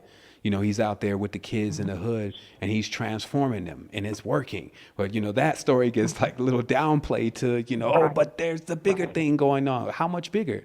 Like one of these youth, look at me, I'm just the beginning. One of these youths can turn over the whole thing without the Messiah complex, can realize the pitfalls of everyone that came before them, from York to Elijah to all of them, Wallach D to, right. You name it, David Koresh and JPL, Jack Parsons and L. Ron Hubbard. And, I've covered everything. So I see the pitfalls that happens when you call the wrong being, or when you get the equation wrong, or you set a date, or you don't let people know if it's going to be the man or the mission, then it's going to be the mission. So that way, if you get compromised, people don't think that what you were saying is compromised. You make them the central character in the theme rather than something else that can perish, or had never appeared in the first place. So those are all the pitfalls. So once we have that coming out as a mentor, because remember, we all use mentors. It's the reason why you speak the language you speak. It's the reason why you know what you know. It could be your mother. It could be your teacher. We use mentors in order to give us a bigger understanding of what's going on that we have yet to experience. And then we take that knowledge, and just simply because we add it to who we are, if you want to do the more is greater, then you're greater. Great. You've got that now. So what you're going to do? And that's what I mean. So look at this last thing here. So what happens is, let me show you how to reverse the mind. See, we think having more is greater. But even division shows us the more you divide something, it becomes weaker. But in retrospect, if you count it, you have more. So this is the same thing that happens with the X and Y chromosome, because the female chromosome contains, I believe, 23 chromosomes. The male chromosome contains 26. Then what's seen is the male is actually greater. But this is not the story of greater being more powerful. Actually, the less you have, the more you're closer to the original origin. So you see how just the ideology that more is greater can invert the entire equation for you in life. And then even deeper than that, if we're looking for who to blame it on, we'll be no different than the Christians, because that's all the scapegoat. And at the end of the day, if you end up meeting Baphomet, then you'll realize, because you've been playing around with the whole scapegoat, Azazel put the horns on the sins of the people on the horns and send it off into the woods. Azazel can devour it, and that become the sacrifice of the expiation of the atonement for the people's sins. I mean, come on. When we're ready to start dealing with our own problems, then we'll be ready then for someone else to not be involved with our own personal progress. Until then, those will become the crutches. Those will become the codependents, like AA and Narcotics Anonymous. Those are your codependents. And that will be allowing you not to actually reach the heights that you could reach, because you would be sharing the energy with something that is basically brokering and taking the energy. So that's the whole scope of it. Like, I think that we really, really covered, amazing transmission. And the other thing that people should realize, because that's why I don't turn anything down with my collar these days, what happens is you never know who you're in the room with. See, the interest should not be, especially at this level, not so much as who you are, but who everyone else is. Because if you know your value, then you know who you are, then you should know the connections that you're making are equally as important, if not greater. And also, if you think that the bodies that you're sitting in are what you really are, then that's the biggest trick that's ever been pulled upon mankind and woman, because truly we are the spirits within. And the spirits of the ancestors are always around us. They've already gone outside of time, but there's a lot of them. So even at this point, the message will reach what's on the auric field and all the energies that are there. And that's how, so if somebody says, how do you get all this knowledge? That's how I assist others. So I have bridges everywhere. I don't exclude one race. So that way, when I'm trying to cross a bridge, I'm trying to go from yellow into green. They're like, but we're green and you're yellow. I was like, man, you need to check the books again. It's like, oh yeah, you are green too, because you helped a green. Okay. See, I'm giving it to you in layman's terms. But this is what happens when you don't judge and put a limitation on what you can reach. Remember, the greatest teachers can teach you something without you even know you're being taught. And that's in the teacher realm what they strive to be. Remember, everyone has their own thing. Some people do language, some people do masonry, some people, they build things, some people paint. So I teach. I'm a savant in spiritual knowledge. So it always requires me to attempt to simplify, to connect, to eloquently place this message in the right chronological order in order to unlock those keys that have weird shape holes. Meaning you tend to not find those kind of keys. That's why in the Matrix they had the key maker. And the key maker opens the chakra that is shaped by the damage that has been caused during situations that only you may know about, so you think. But then when one that's not moving with sorcery, see, sorcery is to get another person to serve you. The medicine woman, the medicine man, etc., was in service to the people. You see, it's a difference. And that actually is the only difference sometimes in the powers that are often used to accomplish such feats as moving negative energies and entities and all sorts of ignorance and darkness, which that's all they can be, off of other life forms in order so that they have a chance in this. And in that chance, then, because they have an oversoul, y'all got to listen to the show Rainbowism, I believe. They have an oversoul. What you're really doing is you're actually coming into agreement, like a handshake, with their oversoul. So now, like I said, so, whatever happens that you may not be able to see, even if you're 5 or 6 days in the future, like I'm playing chess on the world right now, I'm 5 or 6 moves ahead, at least. And you move through the future through your own dreams. And this is what the rewards are for when you clean your being. And, and you just, pack all that stuff up, move it out. It served its purpose. Don't regret, because all of that makes up the foundation that you're standing on, everything that happened in the past. But you must move on. You must keep climbing. So that's what it is. I had given to you prior to the show as discussion points, and I do want to make mention of the recent show that you did last month on the 7th on I Think Radio. Family, I highly encourage you to go check it out on his site, The Resistance. It's a great site, by the way, the site.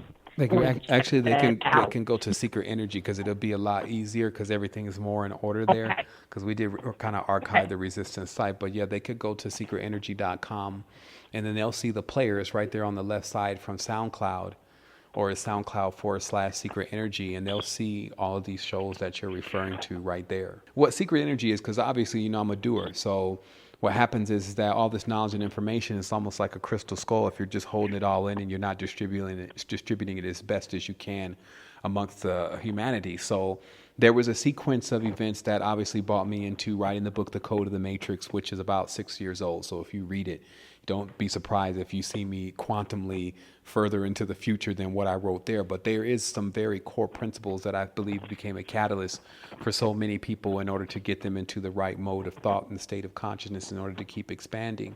So there's the Code of the Matrix, which actually bought the Resistance 2010 site because people were really requesting that they hear more about what was going on in the book. And then I started doing the radio show thing. I remember, you know, doing Isis Wisdom shows, you know, in the beginning, and just really connecting with the people through Blog Talk Radio. And then we started a show called Esoteric Radio.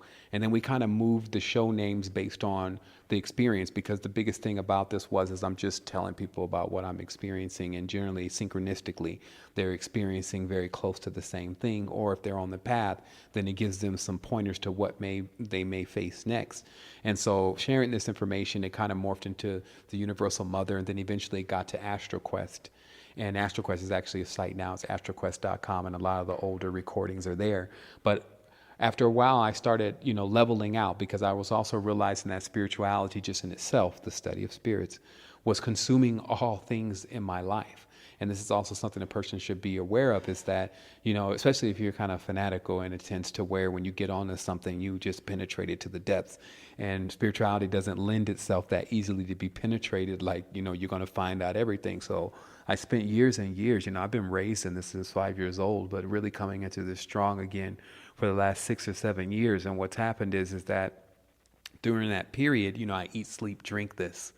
And I started realizing that it was becoming so all-pervading that I needed to kind of like level out and start to think about the future and about other things. You know, I had a daughter, and, you know, start really putting more longevity into what we were doing. So at that point, because I've always been very proficient in the world as far as whatever I engaged in, I realized that what was really necessary is for me to just come back to present, like, you know, I had gone to the future and all the way into the past. So I need to be present and look at what's going on in the reality right now, and what's making the major changes. And I really came across open source as being one of the major waves to what was changing industry.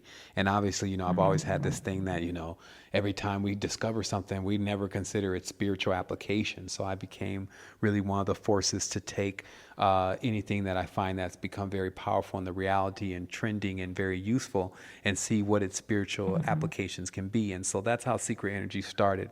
It's really an open source spirituality platform, and that just means that people from all around the globe and different levels of knowledge are able to contribute that knowledge in some form or fashion, whether it's they ask questions, whether they send books to us, or whatever the case may be. I mean, it's really completely open. That's open source.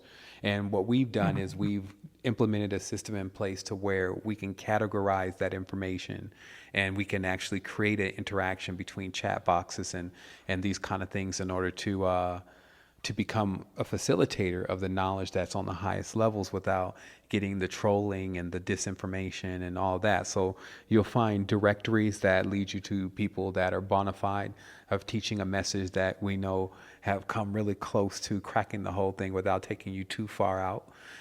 We also have, we even have karma-free wealth, which is something that we're starting up, which is basically how people can begin to monetize, but not do it with things that are going to be diametrically opposed to their progress.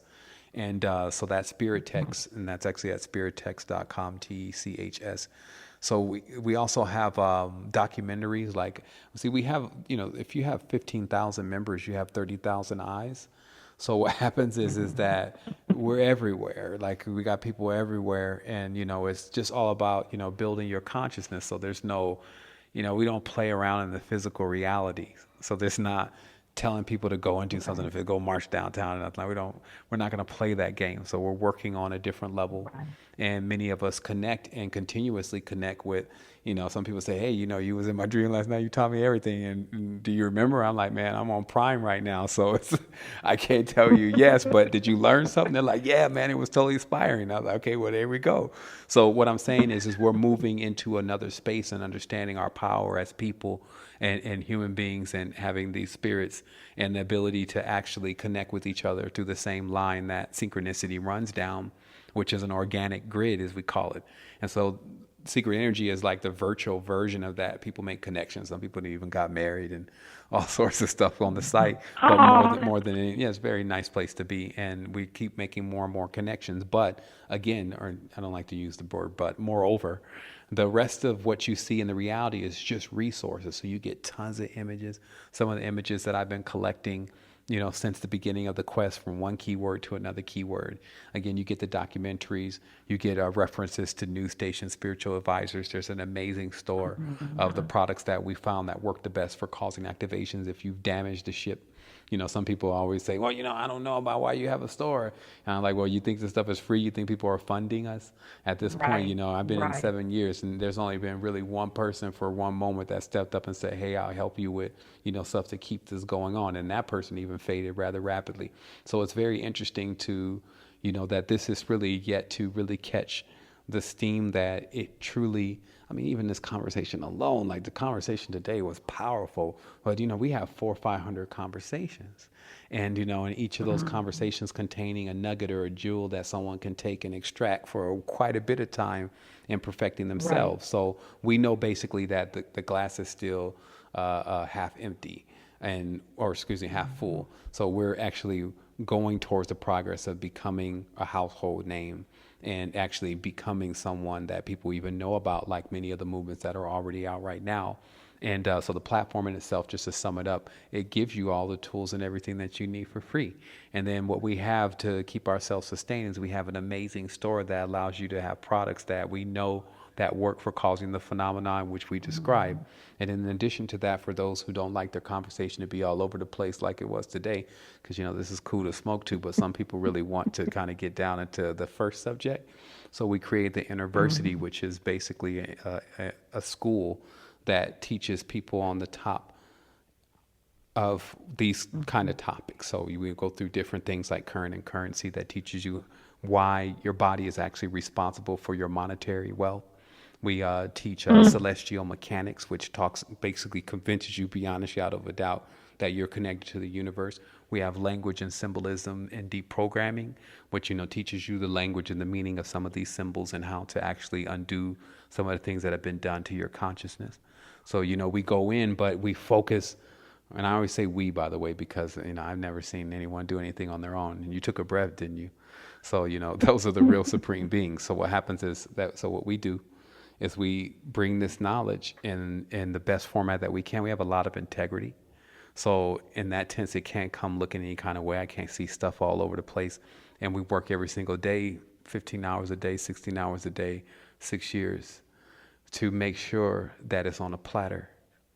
Because when I'm held in account, if they ask me if I did my best, I'm gonna know I did my best. And that's kind of how this started. Was I was asked had I done my best, and because I seen my best before. And that's the other thing, we do so much for all this other stuff. Like we've seen ourselves shine. Like you got a test tomorrow. If you flunk it, you out the course. So you up all night. And you ace the test. Like everyone has a different aspect of the story, somewhat like that. It was like all the odds was against them. It was 5 of them, and you still got up out of there. So we all have these stories to where we've seen our best, and now we need to start asking ourselves: are we doing our best to actually progress our consciousness?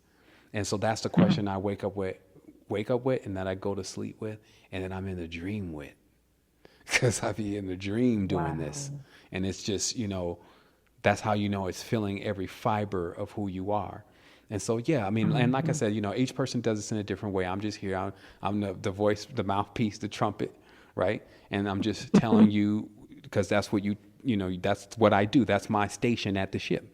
And each of us got these different stations that we do different things, and we are bridge. So we can build a bridge to places where otherwise there is no bridge. So when sometimes when some got to get low, they're like, namaste, I can't, sister, I can't look at that. I can't be there, those negative energies. And I'm like, if you ain't learned to turn negative to positive yet, then you ain't figured out the great arcana. Right. Because that's what this is really about. It's about, we didn't look at the darkness as we were scared of it. We looked at it as we came from it. And that's, and that's what it is. That's mystery. That's that's, chemistry. That's the study of the mist or the darkness. And because from there, that's what emerges light. Like when I see the sky, I don't see mostly lights at night. I see darkness. And then the day star is the world's Kundalini. So that's definitely going to shine at some point. And that's what we call the sun. It was even funny the other day. I was like, because the male body is kind of wired more towards the sun. Obviously, the female body is wired towards the moon. But you can actually configure it to where you can be receptive to both of them. But the reason why the male gets the morning wood is because when the sun comes up, it's actually the sun's Kundalini. So it actually triggers the male's Kundalini, at least when he's still in his point of vigor. And that's what that is. Some people ask me those kind of questions, and I'll be like giggling when I have to answer the question because, again, we're living in a society that, for some reason, we can't even discuss, pushing the magic button and saving semen and any of that. But yet and still, shorty can get on and twerk and do all of that, and then that's okay. Exactly. And so this is the compartmentalization of how the society is running. So you get to a point where, you realize your strength, and you flow with it, and then you don't fear anything, so your time is gonna come, hopefully. You know what I mean? Some people are scared of the death, and I'm like, I think you should be scared of living on this thing forever. Obviously we will want to use another body. Like my next body has wings. Even now you have wings, you can get in the dream and you fly. It's because you have another spatial. Yeah. So we look forward to those kind of things.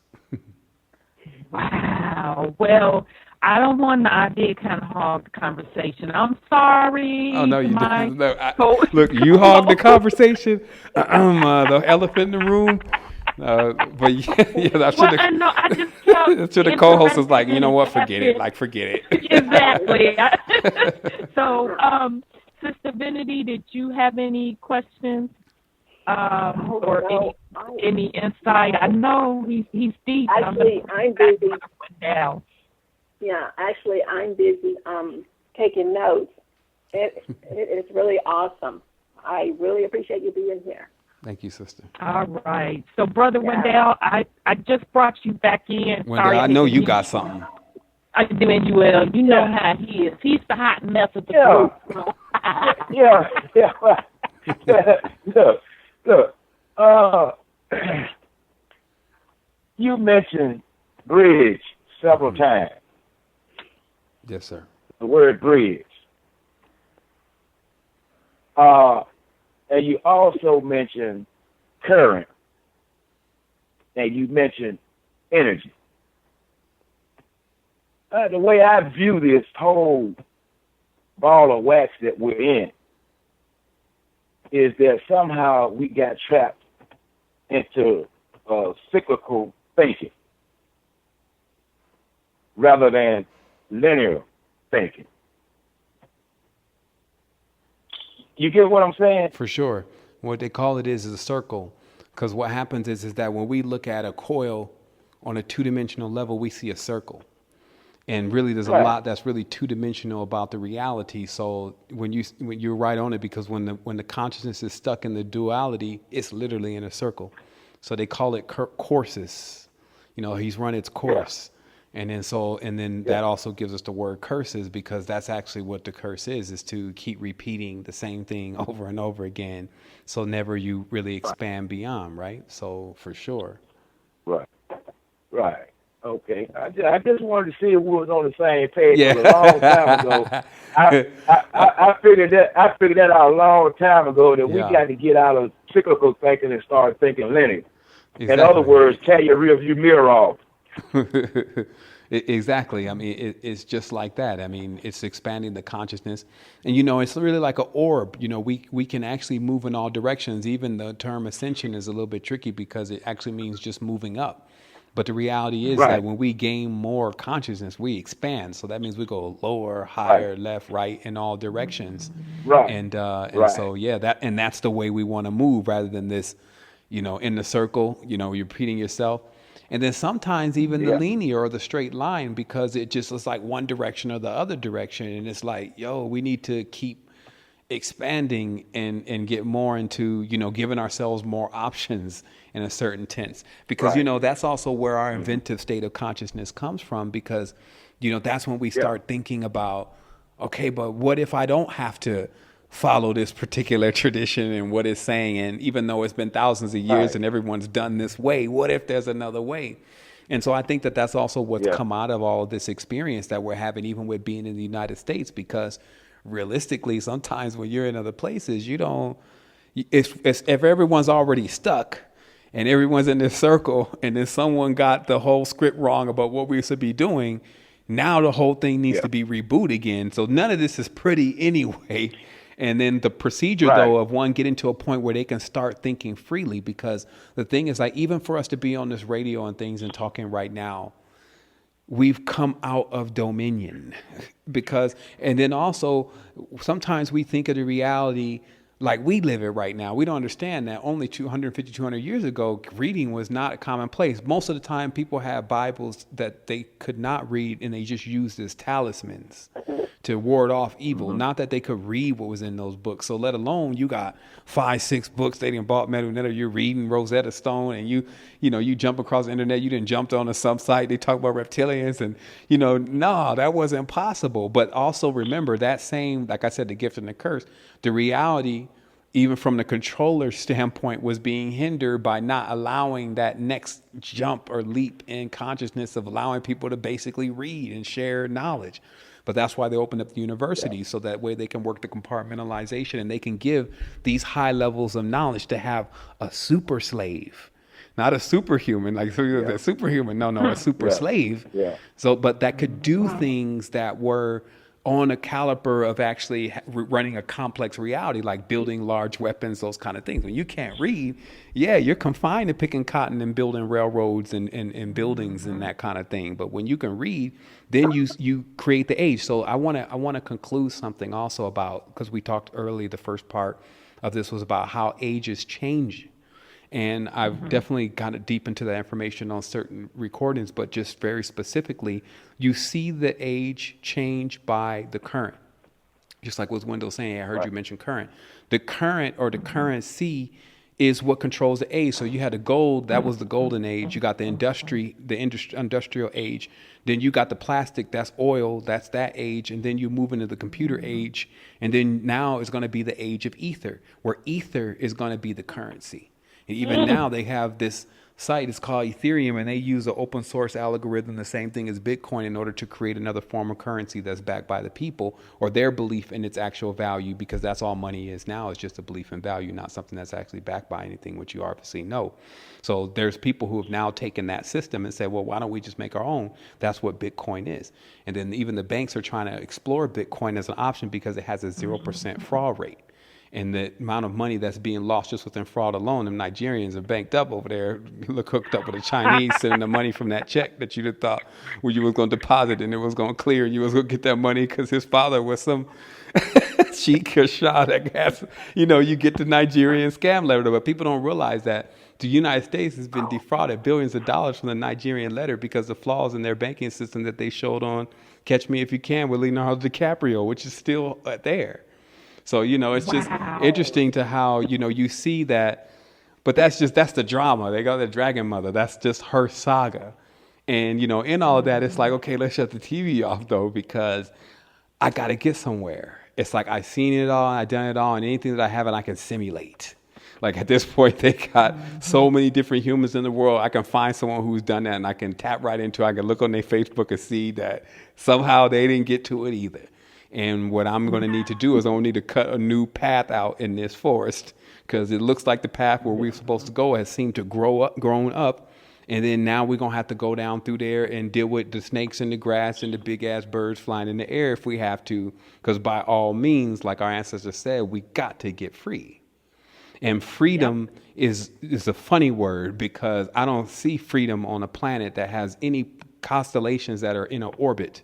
Or orbit means that, you know, these things don't even slam into each other because they all have a chain or a current that controls, they're calling fixed stars, that controls their movement.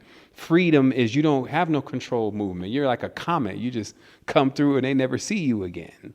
So that's, you know, and when we realize that, it's like we can latch a hold of anything and take it upon ourselves because we are everything. And the only way we can lose that is to be made to forget. And it will never be because it's not there anymore, because that's not possible. It'll only be because the memories have been tampered with. So that's what the ME is. Remember, that's the beginning of memories. All we got is our memories. When one gets really old, it will only be those joyous memories or the ones of sorrow that sustain them or keep allowing them to decay. So that way, when it's time to go, they won't release themselves easily from their bodies. This is the last thing. See, the goal is that when it's time to go, because you done left already several times, you can easily glide about the body. But if the beast is scared because now it knows it's the end of its term and it doesn't know what's going to happen next, this can happen externally or internally, then it will cling to the spirits. This is why our ancestors and the children of the ancestors are facing so much situation, because these beings are clinging to us out of fear, and they just are tearing us up in their fear because they won't release themselves. So it's like something that needs to be put to sleep. So that's the compassion, because the Divine Mother will take care of a retarded child. And this is what we need to realize, that ultimate compassion means you don't throw the child away because it's sick. Like, think about where our mothers were. You in there, you defecated all over the place and you stink and you bad, but mama's still there in most cases. As we know that as the world keeps turning, that hold, that magnetism, that's mag, right? That's ma, that magnetism gets weaker. So, you know, to tighten the core is what we're doing. We tighten the core of Earth, our roots. And then that brings the planet out of that 23.5 degree wobble, lets it stand up straight, because the planet is actually going to move at the frequency of the collective. So the collective, most sentient being, the overmind, actually resides within the cephalopode, but can easily be switched back to the human being. That's a sidebar. But the humans are strong enough in order to guide the ship and control the ship. So anytime they were talking about the Igigi man in the ship and all that, they were referring to the consciousness of the planet on the Earth, being able to use Earth like a ship that it is, get back into the mainframe, and let's go somewhere out of the vacuum, because this is how it is. This is how you know this is the truth. This is how you visualize it. Earth is getting sucked into a vortex of the past. So we're repeating ourselves because there's nothing new happening. We turn on the jet, and then we glide up out of the vortex or the black hole. Nice knowing you. We experienced that. There was things gained here. We mapped some stuff out. We saw some things. And then we fly ourselves into the subjective state, meaning that we won't have that whole, oh, I know what I'm going to do. See, that's called the zone or the zen. You don't think about shooting the ball and the ball going in the hole and how far the hole is. You don't see no real ball player doing that when he gets in the zone. Anybody who reaches the zone does not use the mind. So they're not thinking about what's going to happen next. They are just on a channel that allows them to know that whatever is going to come next is the greatest thing that could ever be experienced. And that's all they need to know. No spoiler alert. I don't want to spoil it by knowing what's going to happen so that I can get disenchanted by it. Some people are trying to read their future. The only purpose of that is to read through the karma that you're living out in your judgment right now. That's what the Book of the Dead was about. It was going to tell you how to read your life in the stars. They call that astrology. So you can realize the karma that you're living out so that you can change. You can get out of that house. And instead of jumping out of the frying pan into the fire, meaning going to find another house to lay in, you were going to become universal. And then in that universalism, you were going to tap into everything in the universe. Simple, basic instructions. The entire conversation summed up in that sentence. Woo! Sis, I just remembered something I wanted to ask Mr. Bomar. Okay. You mentioned having wings in your dreams. I do this quite often. I fly. Can you touch on that again? I'm often taking flight in my dreams. For sure. I mean, as a symbol, you see it as an elven star. It's a 7-pointed upright star, not to be confused with the inverted star that has the 2 points, which actually equal the wings, which is generally a symbolic of an elven kingdom, or also known as the elves. And obviously, every time you see the elves, except for the melanin recessive ones, then they generally have wings. And then those wings are the extra appendages that give basically 2 other organs in the body. So what happens is, and that's a physical body, right? So in the spirit body, that means 2 more chakras. And this chakra basically gives this person the ability to understand how that they can basically fly. And so they have a thruster, because each of these, let's say it's still a ship, each of these bolt-on components have a function. That's what our arms and legs are. They're pieces of animalistic traits. So the arms are Mars. That's an anagram. The Taurus, or the torso, is that constellation, the 7 sisters, the Pleiades. So all those, that's all in the bodies. So when we have those extra chakras or extra experiences, then we have another spatial. And this enables us to actually fly or move in that direction. So on Earth, we generally move left and right. We generally don't move up and down naturally. So those are the spatials of access that we have. And that gives us evolution. Evolution moves in that pattern from left to right and right to left. So that's snake to bird. Snake being electric because it hisses and spits. Bird being magnetic because it's gentle and the bird's brain moves on the magnetic fields. And that's how it guides its flight. So everything in between there. And then so now that up and down, behold, I saw the ladder coming up and down once again. That gives us either appendages or the worm. The worm is actually the ability that's also the esoteric name actually for Kundalini. It has its ability to bore or drill its way into something. So that's why Kundalini is residing in, there's 2. So that's why they say, there's 2 suns. There's the one you see outside, and then there's the one in the center of the earth. The one that's in the center of the earth has bored its way. They call it the bitter wormwood.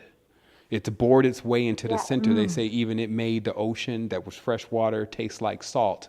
And it still resides there. And that actually is the connection to much of the occultism system that you know as voodoo. And that's basically the entities that reside within the world, because in the centers of the world, because their worlds are covered with water. And through, that's what they call the Atlantean cataclysm, the island that was between Africa and, I can't remember the other continent, but right in between there sunk. And what was really going on is they were going through that shift. And that shift changed them from humanoid to aquatic.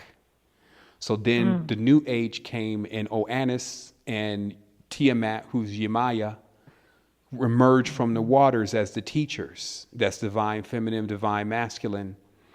And then that's, of course, that's the Dogon, really, not Oannes, because Oannes is still a corruption of the pantheon that the Greeks invented in order to usurp and take the birthright of the mother, which they clearly write in their text that they will take the birthright. So that's another conversation. Obviously, I mean, powerful conversation. I definitely got to come forward at a certain point. Notice I didn't say backwards. And get to it again, because we definitely moved some quantum space. It was an amazing connection. I can't remember a better transmission to date. And that's generally how we love to have it, is, every time we come on, we introduce something new. It gets more smoother, more cleaner, and we're able to share this abundance. Because remember, our mother is symbolic to abundance and pleasure. And remember, it's a male-female too. So when I say mother, remember, it's parthogenic. We always have to cancel out the dualities in your mind. This thing has a masculine pole, just like you have a masculine pole. Earth can birth things. It can create things. But we generally see it as primarily feminine, because we like to see it that way, because that means it's warm. It gives pleasure and abundance. Like I'm here in Costa Rica, man, mangoes fall off the tree. They go in the gutter, like they get run over. People, there's too many of them. In the U.S., they're $5 and they taste like water. So understand the difference. American setup is cities that are based on a waning Saturnalian. Saturnalian is not always negative, but if it's inverted, that's the inverted 7-pointed star, then it's waning, and then it's scarcity, death, pain, and that's a cycle that we're in that we've somewhat accepted by. Well, I won't even say we've accepted it. Forget all of that. Just understand it, or understand that that's where one is at when they're in the city, which is Hindu word for power, and it's all configured on a Saturnalian grid. And then they can't charge from their mother because there's no trees, there's no real wild animals. Because see, you're not trying to actually get around the wild animals unless you got your stuff together, or you may be packing up. It's the essence of those animals. Remember, these animals are bridges. They're themselves, they're entire planes. So their frequencies hold up certain levels of the planes. So even when they're just around, then that part of you is nourished. So everything doesn't eat KFC and McDonald's. It needs other things to allow itself to grow. And all those things can be found in nature. That's why they call it the nectar or the nectaru. And the nectaru are the elements or the tones and vibrations that are the pillars to how realities are formed. So I definitely wanted to say wholeness and balanced vibration. I know there's probably more questions, but I think that we've definitely done, or moreover, we've definitely done more than enough to get people to ponder a little bit about who they really are. I appreciate that. Yes. Well, are you open? I definitely want to be respectful of your time. Were you open to taking some questions? Or let's take 3 questions and see how it happens. Okay. Okay, family. So I'm going to open up the phone line. So get your fingers positioned because we're only going to be able to take 3 questions. So bear with me here. Q&A session started. Unmuted. Okay, so if you have a question or comment, press *6 to come into the queue. So we're going to start with area code 951. So let me open up the queue. Okay, 951. Greetings. Greetings. I really have a question for him, and it has to do with astral traveling, because he says that when you travel, you know that you were there. I remember I've said this before, Rhonda, that I went to the Orient. I got onto a ship. It went underwater. It opened up really quick, and I was somewhere else. And I remember this very vividly, and I said, this is real. I knew this was real. And the ship was full of people. And I know it was the Orient because of the way they were dressed. Exactly, and it's because that the primary way to the next realm is within, and that actually works externally. Let's say in the reality, and the center of the core of the planet is the gate. That's what's the bottom of the pyramid reaches, because the pyramid is equally as high as it is below, and because of where it is on the meridian, it touches that point at its base. And that becomes the symbol, which is basically a 3-dimensional Maltese cross of how spirit comes into matter. So when you see the images that are written, the glyphs show the spirit coming forth into the day. And the spirit is basically moving from the underworld into the world of what we call the living or the daylight. And then it takes on the matter, which is sprayed onto it by the sun. And then and the rest of the cosmic bodies that are used to compose that person. And the weights and measures of that govern what they call their zodiac sign. And that encases them with the traits that equal their personality. And that's their character that they generally act out in this movie until they realize that the world is a stage. And instead of just being an extra, they should at least go for the good part and then start realizing how to become multifaceted, multidimensional. But for sure, that's what those kind of experiences begin to lead the person to, because even while they're experiencing it, others are around, or other spirits are around, other spaces and the essence that's there. if we understand how to absorb that, even we can go even back to those moments, really strong moments we can go back to because they're signatures in time. That's why when a person dies, they see the significant moments in their life, because that's where there is a spike in their wave frequency. Everyone's a sound. So when an amazing situation happens, for better or for worse, there's a spike, and they can recognize those situations from those spikes or signatures. And so a person can time travel in that way and access that space, what was there, the energy, the writing on the wall, etc. So for sure, it's a real thing. And it's great that we're starting to figure it out. Thank you. Thank you for your knowledge. Thank you for your time. Thank you for being here with the family. We really enjoyed all of your conversations. You're more than welcome. I thought it was absolutely amazing. Like, I'm over here like, I can't mess this up. You know what's so interesting about that travel is that, you know, when you go underwater and you go deep, you usually have to wear, you know, oxygen. We didn't need any of that. We didn't have any problem breathing underwater. Well, that's because another body was being used, because the pressure that's put on a person, whether they go too high, because remember the same thing happens. You go too high or you go too low, you generally need a suit. And this is because that's how it locks certain kind of bodies out of that realm. But once you're using the other body, then you can actually go, and you don't need to utilize what is called oxygen as your primary form of living. And, you know, it just takes on a whole nother body. So that's how we know that we lose the concept of this body, and we jump immediately into another one that operates another way. And then also to realize, and the last thing about this, which would be an injustice not to chime in, is that, see, below sea level is the netherworld. And you'll see that on the Sumerian diagrams of the world, and also even in some of the Cometans, if you understand what you're looking at. But what controls it, actually, where the space is the density of the water. So many people don't realize that they're actually underwater now. If you take obviously a dehumidifier and you put it into a room, you're going to get all this water. So we're breathing in water now. It's just the thickness of the water. And that's why the deeper you go into the ocean, you get into real ma'at, black goo, because it's super sentient. And it's so mineralized, and so every rock that's ever hit this place, every meteor, you know, billions of years, everything that's ever hit the water will reach the base of its vortex or its point and congeal there. And so that's why it's so powerful there, is because it contains so much essence. It's sentient on its own. So it's so fertile, even when some egg or seed or whatever is dropped into it, if it reaches that level, life is given to it. And then that life, which is large, because most of the entities that are in that level of the deep are so large, they begin to expand, and in themselves, they become the land masses that later on future generations walk on. But they'll walk on it as if it's not alive, even though acknowledging that their mother lives.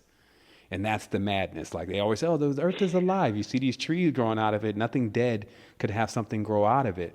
But we need to see it. When third eye open and you get on a really high mountain, you start seeing the large life form, and you see it breathing, and you see it morphing and camouflaging itself as everything around us, even if it's cars, just to not scare us into what it really is, because it's everything. And anything that we make and anything that we create, it will live through. And that's the deep, like nothing you see around you, I don't care what it's made out of, was not pulled from it. And that's why it says, you know, you cannot give anything to me, because where would you get it?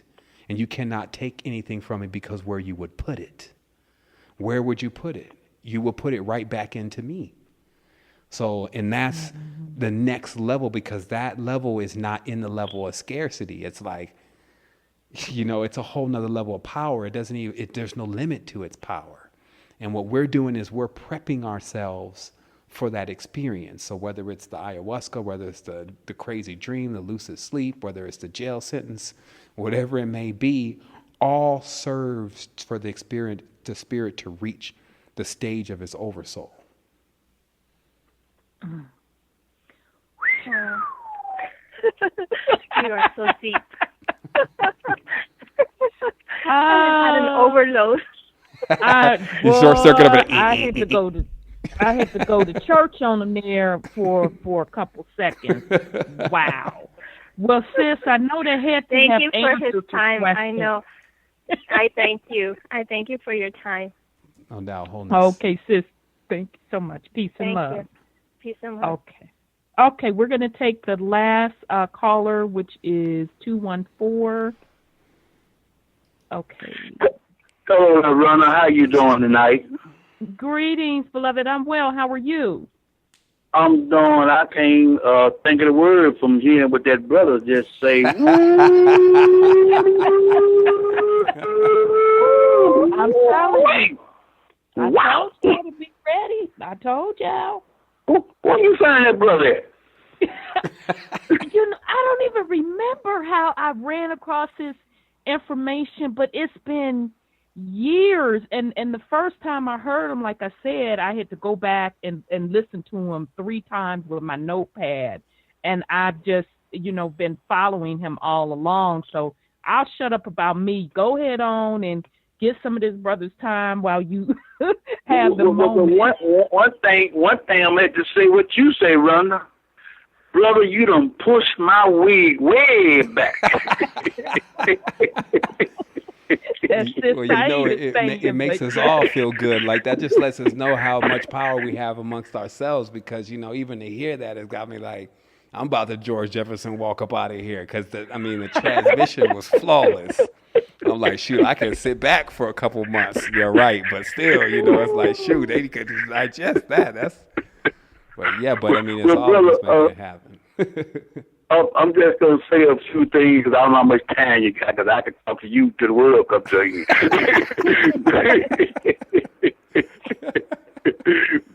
But anyway, a lot of people call me Dallas, and I'm the cupbearer. I don't know if you know anything about that or not. But this is what I want to talk to you about. I heard you say the ancestors saying that we need to get free, correct? That's correct. Now, this is what I've been looking at, brother. I've been off into a whole lot of, you hear the spiritual world, correct? For sure. Yes, sir. I don't want to go too far off in it because by me being a cupbearer, certain things I can't talk about now. But I've been off into a lot of things, and what I've been looking at in life, a lot been hidden from us, I've found out. And I think they did it through the DNA. But everybody got their mind, I call it the greenback dollar. But I've been thinking, if we could figure out what been taken from us, we would need the greenback dollar. We can manifest whatever we want in life. And I'm thinking it comes from meditation and all what you talking about. You sound like you got the answer, brother. Well, it just happens. It just so happens, brother, father, grandfather. I've done the work that's just necessary to get to this stage, only because of really, really hearing the transmissions of others that I've been inspired by. And my peers and people all around me. And, one thing that I definitely will say is that, see what the dollar is, I always say before I have this kind of conversation, is an ode to what a piece of paper can do. And many think that just the concept behind the dollar bill is what allows it to have the power that it has. But actually, the dollar bill is a talisman. The dollar bill was configured through a hermetic science, which is different than alchemical science. But that's, there's a couple radio shows, I think Radio 1 can see the difference between the hermetic traditions and the alchemical traditions. But this is the configuration of a two-dimensional imprint that actually, with the magnetic strip, attracts a person to their own demise. And so one is basically to attempt to balance out those kind of currents, because it's not that you're going to be able to just drop it right away. But you're right, that alchemical configuration on that dollar, which is deep levels of symbolism when it comes to frequencies, that's what you see in the webs and the nests. Those are cymatics. And then you see the signature, the two-dimensional imprint of the dead president, which is obviously necromancy. Right, you're showing images of someone dead, and then you have their signature there. So this art or craft is ancient. And what it causes is it causes a resonation to the ideas of the core of where those bones reside. So wherever those bones of those presidents reside, they generally are on a field that is configured geomantically to emit this level of enslavery and what's going on with why we have to utilize that particular greenback in order to become a form or a barter system for our energy. So you're definitely right that once one's turned on to their own energetic field, what happens on the money level, again, because the world is using it, is that the money does actually come abundantly as long as one plants it properly. And then eventually you realize, because if you're trafficking in this kind of knowledge, you realize sovereignty is actually obtained first spiritually by disavowing. That just means that you go against the system that is emulating some kind of external entity as being the end all finish all for people. And then you work to control real power, because remember, these in the dominion realm, they're working with electricity, they're working with water. That's their powers. It's not like our ancestors in the level of their power, but through that power, still, your water, your electricity, there is a heavy level of control. So when one is able to produce their own water, whether they have a well, their own electricity, whether they're using solar power, then they actually symbolically put their spirit in the next stage of its own sovereign freedom. And so these are things, that's why I say as above, so below. If you find that you cannot work at something on a specific level, there's always a spatial. There's always a place that you can undo or work in a way where you can free yourself from certain things that will otherwise be impossible in certain places. So like moving a stone, like in physical reality, that stone ain't going nowhere. It's too heavy. But you move in the next spatial, you can move it onto the top of the mountain and then come back in the physical plane and find it there. So that's how we move large objects. And that could be an entity, that could be over profane thought, like money, that could be anything. We can easily go, when we understand this knowledge, I remember knowing is half the battle. So just simply the mind hearing this today already is at work. That's how fast it moves. Mm. And because the mind, body, and soul moves in conjunction, because a lot of people are like, oh, well, that's only the mind, that's only knowledge. No, you don't know what's going on then. The mind and the body and the soul move as one. So even when the mind hears something, it passes it on to the soul, or the spirit, excuse me. And then the spirit, being as a flaming fire, will try to whip up the beast to do what needs to be done in order for the next level to come along, because it has heard something greater. And that's why they say even the jinn can be convinced. If you read the Quran to them, the Quran was the book or the Kabbalah which read out the secrets of a person's body, numerically equivalent to the number 19. Not the book that was brought into publication after the Abrahamic traditions attempted to usurp the entire throne of the kingdom of the world, also known as Brahm, and his wife Saraswati, which comes out as Abraham and Sarah. So what we realize again is that something new is on the wind, and it cannot be stopped. And those who move with that force cannot be thwarted. And the only thing it requires is integrity and truth. That's it. Like as far as your flaws and all of that kind of stuff, that's petty. Like if we cannot agree in where we are now, then we want to change the past. So you have to just get comfortable with yourself and where you are. Like, hey, what I did got me to where I'm at right now, but I can change. I'm not going to be judged. See, the judges are the Hebdomad. Those are the 7 gods that reside around the realms and circumference, like the old Sumerian pantheism of the 7 realms, 7 days of the week. When you're not judged, meaning you come out of that whole idea that you have to harmonize with some kind of state of consciousness or some kind of punishment system, all of those kind of things, then one passes by them because they cannot see them. This is like what they show you in the Kemetan. You see the big deities, and none can cross their gates without being basically shaken down for their memories. When one is not judging, they can't even be seen, so they just glide right by. And this, again, is way a different level of knowledge for the traveler, but that's what we're doing, is we're traveling now beyond the scope of this realm. And instead of going there looking for knowledge like we're scientists, or on any of these kind of systems and crafts that they've been using that are defunct, what has been abhorred in heaven and brought down by those who were brought low. We're going in there and we're just staying open and neutral. And we have our birthright, which is our mother. And there was no being in this vicinity that didn't know about our mother and doesn't have kids by our mother.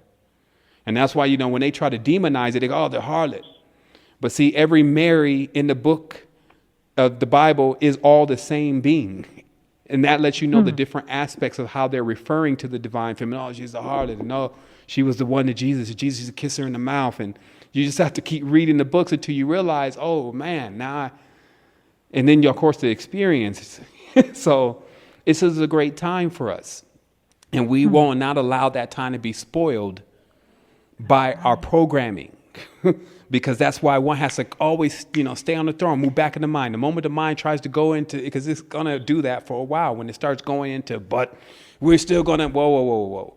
We are not going to do anything. You may go and do it. That's how you put the temples in check. See, Cain and Abel are in the temple. This is the good angel and the bad angel, right? Cain was the bad one. Abel was the good one, according to the documents. So, but they sit in the temple, meaning they sit in the left or the right side of the brain. It's all metaphors. And then they're always basically talking about doing opposite what the other one is doing. And this keeps us in this conflict. But remember, the conflict is generating power for the cosmos, and the cosmos is riding across like it's a chariot. You see, so we can't look for sympathy from the cosmos. And this is the deep thing to think about, is that it's all energy. So our conflicts create energy, just as the pistons moving back and forth on an engine create power. So if all is energy, then the whole conflicts of what goes on inside of this crucible is only fueling a much more larger life form that needs to exist in order to become the foundation for something even greater than it. Meanwhile, you're in this. That's always like to just segue out of it and be like, but meanwhile, I'm in this. So just as having this microcosmic universe within myself, that does not mean that when taking domain and sovereignty over myself, that I have to agree to any of this going on with me. And if this is the case in which my name has been written anywhere, because I'm nameless, I'm only a frequency that never repeats itself twice, I disavow.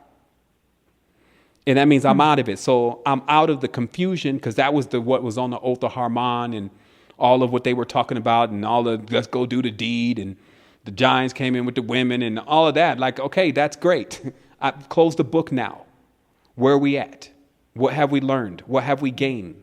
I'm holding count, recompense on myself, not others. I'm not trying to master over others, master myself. I'm not a sorcerer. So in teaching that, then one sees the truth within themselves. And that, to me, that's the greatest arcana right there. That's the formula. So it's so funny, because if we keep trying to find it outside, we'll never find it. It's like something on your hand, but your hand is too close to your face, so you can't see it. And that's how it eludes us. But when we step back for a minute and take just a look at ourselves, we start seeing the incredible existence. And then when you reverse engineer that, any person that ever worked mechanics, you reverse engineer that, you realize the whole thing is sentient. So we're not in a dummy. We just need to wise up. And then once we do that, we change the frequency. So by cosmic laws, which is, I don't want to play with land law, I don't play with Merovingian law, I don't play any of the cosmic law. Now, what has been done must be undone. You must untie this Gordian knot. And then don't give me that it's impossible, because that's what our ancestors do. We do the impossible then. So these are the guys, and these are the women, and these are the beings, and these are the spirits that you call when it's time for the impossible to be done. And it looks like to me, when ignorance, pestilence, injustice, and abuse of our children comes over the land, then I incarnate. Meaning no matter what days I'm in, what stupor I'm in, if I'm running around the club or whatever, I get a page. And then that page say, hey, it's time to wake up, Supreme Being. Because everything that you are is at stake. It's the age-old time again. And we must respond to that call. So this Donald Trump is the final Trump. The final trumpet. It's the time for people to wake up. If so many people can be led to, I mean, that was a joke at first. Now it's not funny. We can see the level of where people are. It's like they're putty in the minds of the media now. Hollywood is the politics. I mean, Reagan started that. Shit, it goes back even further. So we now say, well, what are we going to do? We need our power. And our power doesn't come from outside. It comes from within. If you can't configure your consciousness properly, you can't even hold the power. It just burns up your lines in your skin. It's vivid. It burns all up through the veins and the nadis of the body. The chakra collapses. So that means we got work to do. But guess what? We have the ability. We have the genetics. We have the memories. We have the help. The only thing that we got to do is agree to be available to ourselves. It's time for you now. You need you. So all the extra stuff that we're catering to, all the codependencies, like I said, the people that, are pulling from us and the things we keep engaging with, trying to hold it up, you get the page. And now you know the knowledge is here. So now there's no excuse. See, they say, woe to the ones who know. Not the ones that do not know, because they shall know not. So this just means if you have this knowledge now, where much has been given, much is required. And that just simply means applying it in your everyday life, sharing it with others if that's possible, without destroying relationships. Some people, they'll fight you over this. You tell them the supreme being, they'll try to kill you. How does that work? You see what I mean? Think about it. You tell someone they're the supreme being and that they're actually the God, they'll try to kill you. That lets you know how far we are. They're like, well, there's no God but Allah. There's no God but Jesus. There's no God but everyone but them. When they fill in the blank, it's everyone but them. So you see the gig. The gig is simple. So we actually restore the person's power. As I say, remember, we put back on the members, and we're their members. And that's, that's the membership. That's what it is. So, I'm glad that, you got a chance to not only hear the message, but also the message touch you in one way or another. But I will say, it's surely your presence. Like, we're in this presence together. And in that, we're going to be all right. Because the other ones, they may feel the burden of this. Like, but how can I do it from it? No. Slow down. You do what you can do. I'll do what I can do. And we're going to be all right. I can guarantee you that if you can guarantee it to yourself. And that's what this is really about. It's about us linking together. It's not about one person doing all this. It's not about who's the smartest. It's not about any of that anymore. We're realizing where that's all getting us. And where we truly want to be is together. There will never be a greater time than when we all come together and there's no arguments, there's no gossiping, and there's no scarcity, somebody trying to make money off the other person. When all of that is removed, like I say, when the illusion is gone, what remains will be the truth. And so all that fakeness, if that's what you are, that will go. And if there's nothing about you that's not illusionary and fake, then you won't be there because you won't remember. But if you get truth and you allow it to fill you completely, when all the smoke clears, you'll be right there and you'll still be sentient and you'll know about everything that happens. And that to me is my personal goal. Not immortality. You're going to live forever. Deal with it. But can you remember forever? Can you move with purpose? They call that a tornado that's guiding itself. You've got that much power, but you know where you're going. You're not just running into folks' house and all of that.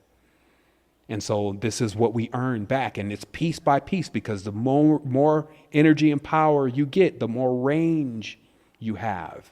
Now you get more orbit. Mama lets you stay out a little bit later. Daddy gives you the car. So now you have more range. And that's what this is about. Eventually, till you become untethered. That means now we can not have you on the silver line or have you with an umbilical cord so we can reel you back into the reality because you've gone too far and you're lost. You can now get those training wheels off and then go into what they call the unknown because no one wants to know it. And it's not because that they couldn't get that information. It's because who would want to spoil it? Because every time we get something new, it's fascinating. So if we, again, keep trying to predict everything that's going to happen next, where's the joy in that? We have to only be secure with ourselves so that we know whatever happens, I'm going to be straight. You're not supposed to, whatever happens, I already know I'm going to be straight, Shawty. That's how this really is. If you do your work on yourself, you know whatever happens, I mean, you're at least going to be better off than whatever happens to everyone else. But it's not also that loose. You die daily. I change frequencies almost daily now. And there's not a different person per se, because the core and the foundation is there, but I've added something myself. I've collapsed another parallel running on the side to eventually bring all my presence here, be here now. So that way your energy is not delegated across all those dream worlds, because we need you here now. So it's like, wake up, Alice. You're in Wonderland. You need to bring all your yous back into prime, into this reality, so you can activate your power. And then from there, you'll see what it is, because now your unique mission, your unique frequency, where you'll be, what you'll do, no one can say. Only they can know that it's going to be great. And that's what we're dealing with. So that's what it is like. And man, I won't go ahead and desist for only now, but I will be back around again. And just to let everyone know, they can check us out at secretenergy.com.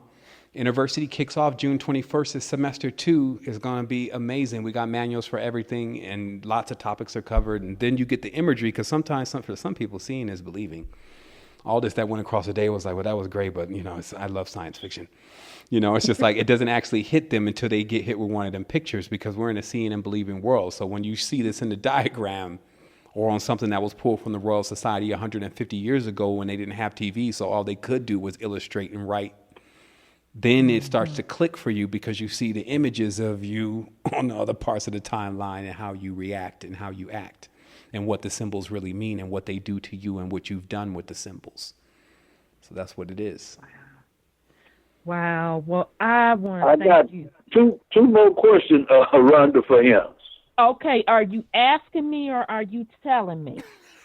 Could I run this brother so bad? I need these two questions, Rhonda. I need them. I know, but are you asking me or are you telling me? I'm asking you. Okay. I'm asking you. I will gracefully ask him if that is okay, because I want to be respectful of his time as well. So, brother, if you're up to taking one more question, and I'm not going to give you two. Well, one I need to know: do we have a YouTube? For sure. Like, I'm at YouTube. Well, first of all, I'm not turning anything down but my collar, so I will address the questions. Okay. But I do appreciate the respect, though, because sometimes they just go in and I'm like, okay, transmission's over. No, it's youtube.com/Innerstanding. So that's Wait a minute, hold on, I got to write that down. Okay. Hold up, that's too fast. I can't write that fast. Hold up. Let me get my pen, because I got to have you. How you do spell it again? Say that again. So that's youtube.com. Okay, hold up. Got that. /. No, that / Got that. Innerstanding. That's Wait a minute, after the / what come next? That's I. Okay. N. I-N. N again. Okay. ER. Okay. STA. Okay. ND. Okay. ING. Gotcha. That's it? So that's Innerstanding. Okay. And then from Now, there, that to your heart's delight, like you found the feast of the well that's inexhaustible. Right. Now, Ronald, that wasn't a question now, was it? No, go ahead with the question. You like asking the genie in the bottle. It's like, was that a wish? Exactly. Now, this is a question. This is a serious question. You ready, brother? Yeah, I'm ready. Okay. The thing what I look at, I'm going to say my people, but I be around my people most. Now, I used to call them sleepwalkers. Now, I call them zombies. Now, here's the question. How do we wake our people up and bring them to the light? Excellent question. Now, first of all, remember, we're not doing anything. They're doing it because they're the ones that hit the switch. Now, what we're responsible for doing in our own quest of integrity to make sure that we distribute the knowledge and the wisdom that we receive freely is doing everything that we can to describe it in a way in which they understand it. And if we hit a wall, meaning they don't get it, that only means that there's a flaw in our technique. So we must go back to the drawing board again and come at it again another way. And what we created was, and that's why Secret Energy has so many dynamics. I don't even talk to people about the Christianity anymore. It's just about their diet. Because the reality is that if they keep consuming the same thing that's going to block their perceptions and their filters from realizing what's going on, then it's like a slippery slope. It's a treadmill.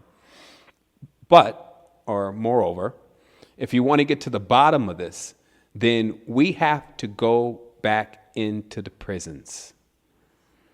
And there's a lot of most cats, they got time. So they got time to read. And this is what we're working on, is just getting the knowledge there. Because when you move the foundation, like if we're working at the top of the Mount Meru, anything changes up there, it ain't even going to be felt all the way down on the base, the base pillar or the cube. We have to go into that and shake it up. And that's why those jails, those prison cells, when the person starts to wake up, the vibration shakes the very foundation that everything is on. It's literal, that the prisoners are the foundation to the reality. They're the lowest at this point, sometimes lower than death. If you've ever been caged in before, it's worse than death. Because, you can't, you're almost praying for death. We got to think about what's going on. You got these sheriffs running around with these stars, because those stars bind spirits. So that same entity that's got the guy acting all crazy that he can't get under control because it's running amok, that's the same core energy that will change the entire vibratory frequency of the world into a higher level if it's instructed properly. You see, that's what we're talking about here. We're talking about, in the tenets of ourselves, taming the beast and utilizing its power and its energy to propel us, not degrade us. And so if you come up with ways to work there will be great results that you will see then ricochet into the cats that still out, that you don't think that they're going to really hear about it, do anything. It will move everything. We're working with energy here. So this is why, even the greatest teachers need to come into total realization of this. Look at your diagrams. The diagram shows you if you move the base, then it's like Jell-O. Everything else will shake. And what we're looking to do is shake off the shells that's got everything in the low vibratory frequency. And then once we do that, then we all ascend. So we rise by ascending others. And the greatest of us go the lowest. We call them deep divers. Like, I don't need no oxygen for a while. I don't need to see daylight. I have my own light. And I'm mining down there. And any life form, like you find someone in the mine, they collapse and the rocks all on them. When you find a life form, you bring it back to the top. And then you dive again. And now, since they got this internet and all this, I can dive 1,000,000 times. I can print out 1,000,000 different deep divers that are configured like seas to go into the deepest areas and then to drag out anything that has lost the reality of who it really is. So that's the answer to the question, my brother, is that we work in every single aspect and way that we can. And when we're doing this all as a collective, then we're going to get the results. And just a word to, if someone said, well, Sevan, as an analysis of the situation of what's going on with the spiritual situation, could you give us your information about what you perceive as being the next thing that we should do? Start with the base. Don't start with the top. You don't see Kundalini rising, going from the top down. You see it coming from the bottom up. If we take the diagram, apply it back to earth, we need to go to the lowest. It's not just the bums. It's the prisoners. They're the ones that are forgotten. I agree with you. I agree with you, brother. I agree with you. Runner, get that brother my number. I will pass your number on, Sir Dallas. Okay, y'all have a good night. All right, okay, wholeness. Thank you, beloved. And brother, before I let you go, Sevan, I want to introduce Empress Shama. She just joined the line, and Empress, are you there? Yes, I'm here. Okay, greetings, beloved. I'm not sure if you had questions or you just wanted to say hello. before we give Mr. Sevan back some of his time, because he's been dropping some bombs, blowing some wigs back. He had me testify a few little times. Look, I'm just sticking my head in. I'm taking in the sun right about now. So I just want to say hello to everyone. I just joined. I just got off. You know where I've been, Rhonda. So I just wanted to say hello, and I wanted to let you know I'm on and I'm supporting you. I'm listening because I need some juice. Hi, Dallas. What's going on, Empress? Okay. Okay, go back to the juice. I'm ready for some more. Okay. All right. Thanks, Brother Dallas. I'll pass on your information. Okay, so I want to be respectful of Brother, I call him Savant, but he doesn't care if we call him Sevan or Savant. Brother Wendell, did you have any last words or thoughts you would like to give Brother Savant before he unfortunately leaves us shortly? I just want to commend the brother because he just confirmed that I wasn't crazy as people think I am. Well, I don't know all about that now. That's what you say. I appreciate that, my brother. I appreciate that. No doubt. And so some final words is, really, if one stays in tune with themselves, then we all stick together, because as we work on ourselves, then we meet each other on that neutral harmonic plane. Last thing for y'all saying Hotep, y'all got to realize that when they put that HTTP in the beginning of the domain, that's Hotep.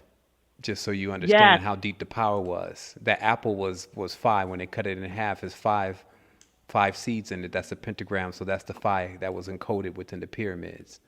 So we just have to understand that, that our knowledge is proficient upon the earth, but we're the only ones not claiming it. So I would just suggest everyone to look within, to unlock yourself, to realize there it's nowhere but inside of you. You don't have to go nowhere. It's not in the sky. You don't need to buy a ticket. And get yourself together. Remember, if you're in that vortex, nothing's worked. Drop some stuff out of the airlock. Maybe get rid of the blood consumption, because definitely that could be the issue. And then from there, you'll see when you make those efforts, then that energetic frequency, which we call the collective, it will respond on your behalf. And in the old text where they say, no weapons formed against me shall prosper, you will be all right, and even greater. So just always keep believing in that. And even more than belief, you have now this experience. You can live vicariously through the knowledge of those who are around you. And you can also take it on as yourself, as your priority, to begin to have your experiences yourself. And check out the Spiritual Advisor page, because you do have some master teachers out there that have unlocked some techniques and know about elements that can really assist in fixing situations. And we have a lot of that material there. And so if you're dealing with something, especially, in your physical being, because if you're sick, it's very difficult to even have time for this kind of knowledge. So we feel you, but get yourself well. And also realize that sickness does take place in different ways. So we have some healing to do, and that healing's been made available to us by us. So that's what it is. Wow. Well, brother, I just want to thank you so much. It was such a pleasure. This is my second time in this forum with you, and I am ever so grateful. I've been studying your work for years, so I am hoping this will not be the only time that you'll join us, because trust me, they are going to be harassing me. When is Sevan coming back? He dropped so much knowledge, so I'm going to be hitting you up every now and then. I mean, yeah, I'm available, and I just want to let everyone know it was great. Like, I really enjoyed the energy and the brothers and sisters and the elders that showed up for the conversation today. You truly inspire me. And I just knew, when I was tapping in, I heard the preliminary conversation. I was like, oh, shoot, we can go in then. Right. We can go in. So, so we did. That is his show. That's, yes, we go in. Absolutely. That's Well, good. wow. Well, thank you so much, brother. I appreciate it. And I do value what you do. So, family, definitely check out his site, Secret Energy. I'm telling you, it's so much wealth of knowledge. I know that I've been with him since the various, I say, and you'll know what I mean when I say this, brother, the various phases, or whether you want to say generations of your site. And Exactly. it just, yeah, you know what I mean by that. Yeah. And it just keeps growing. It's a wealth of knowledge there. And all of the material is free. So definitely check it out and support the brother's work where you can. So Sure. with that said, brother, I'm going to give you back some of your time. Thank you so much for joining us. I truly appreciate it. You're more than welcome, Wholeness.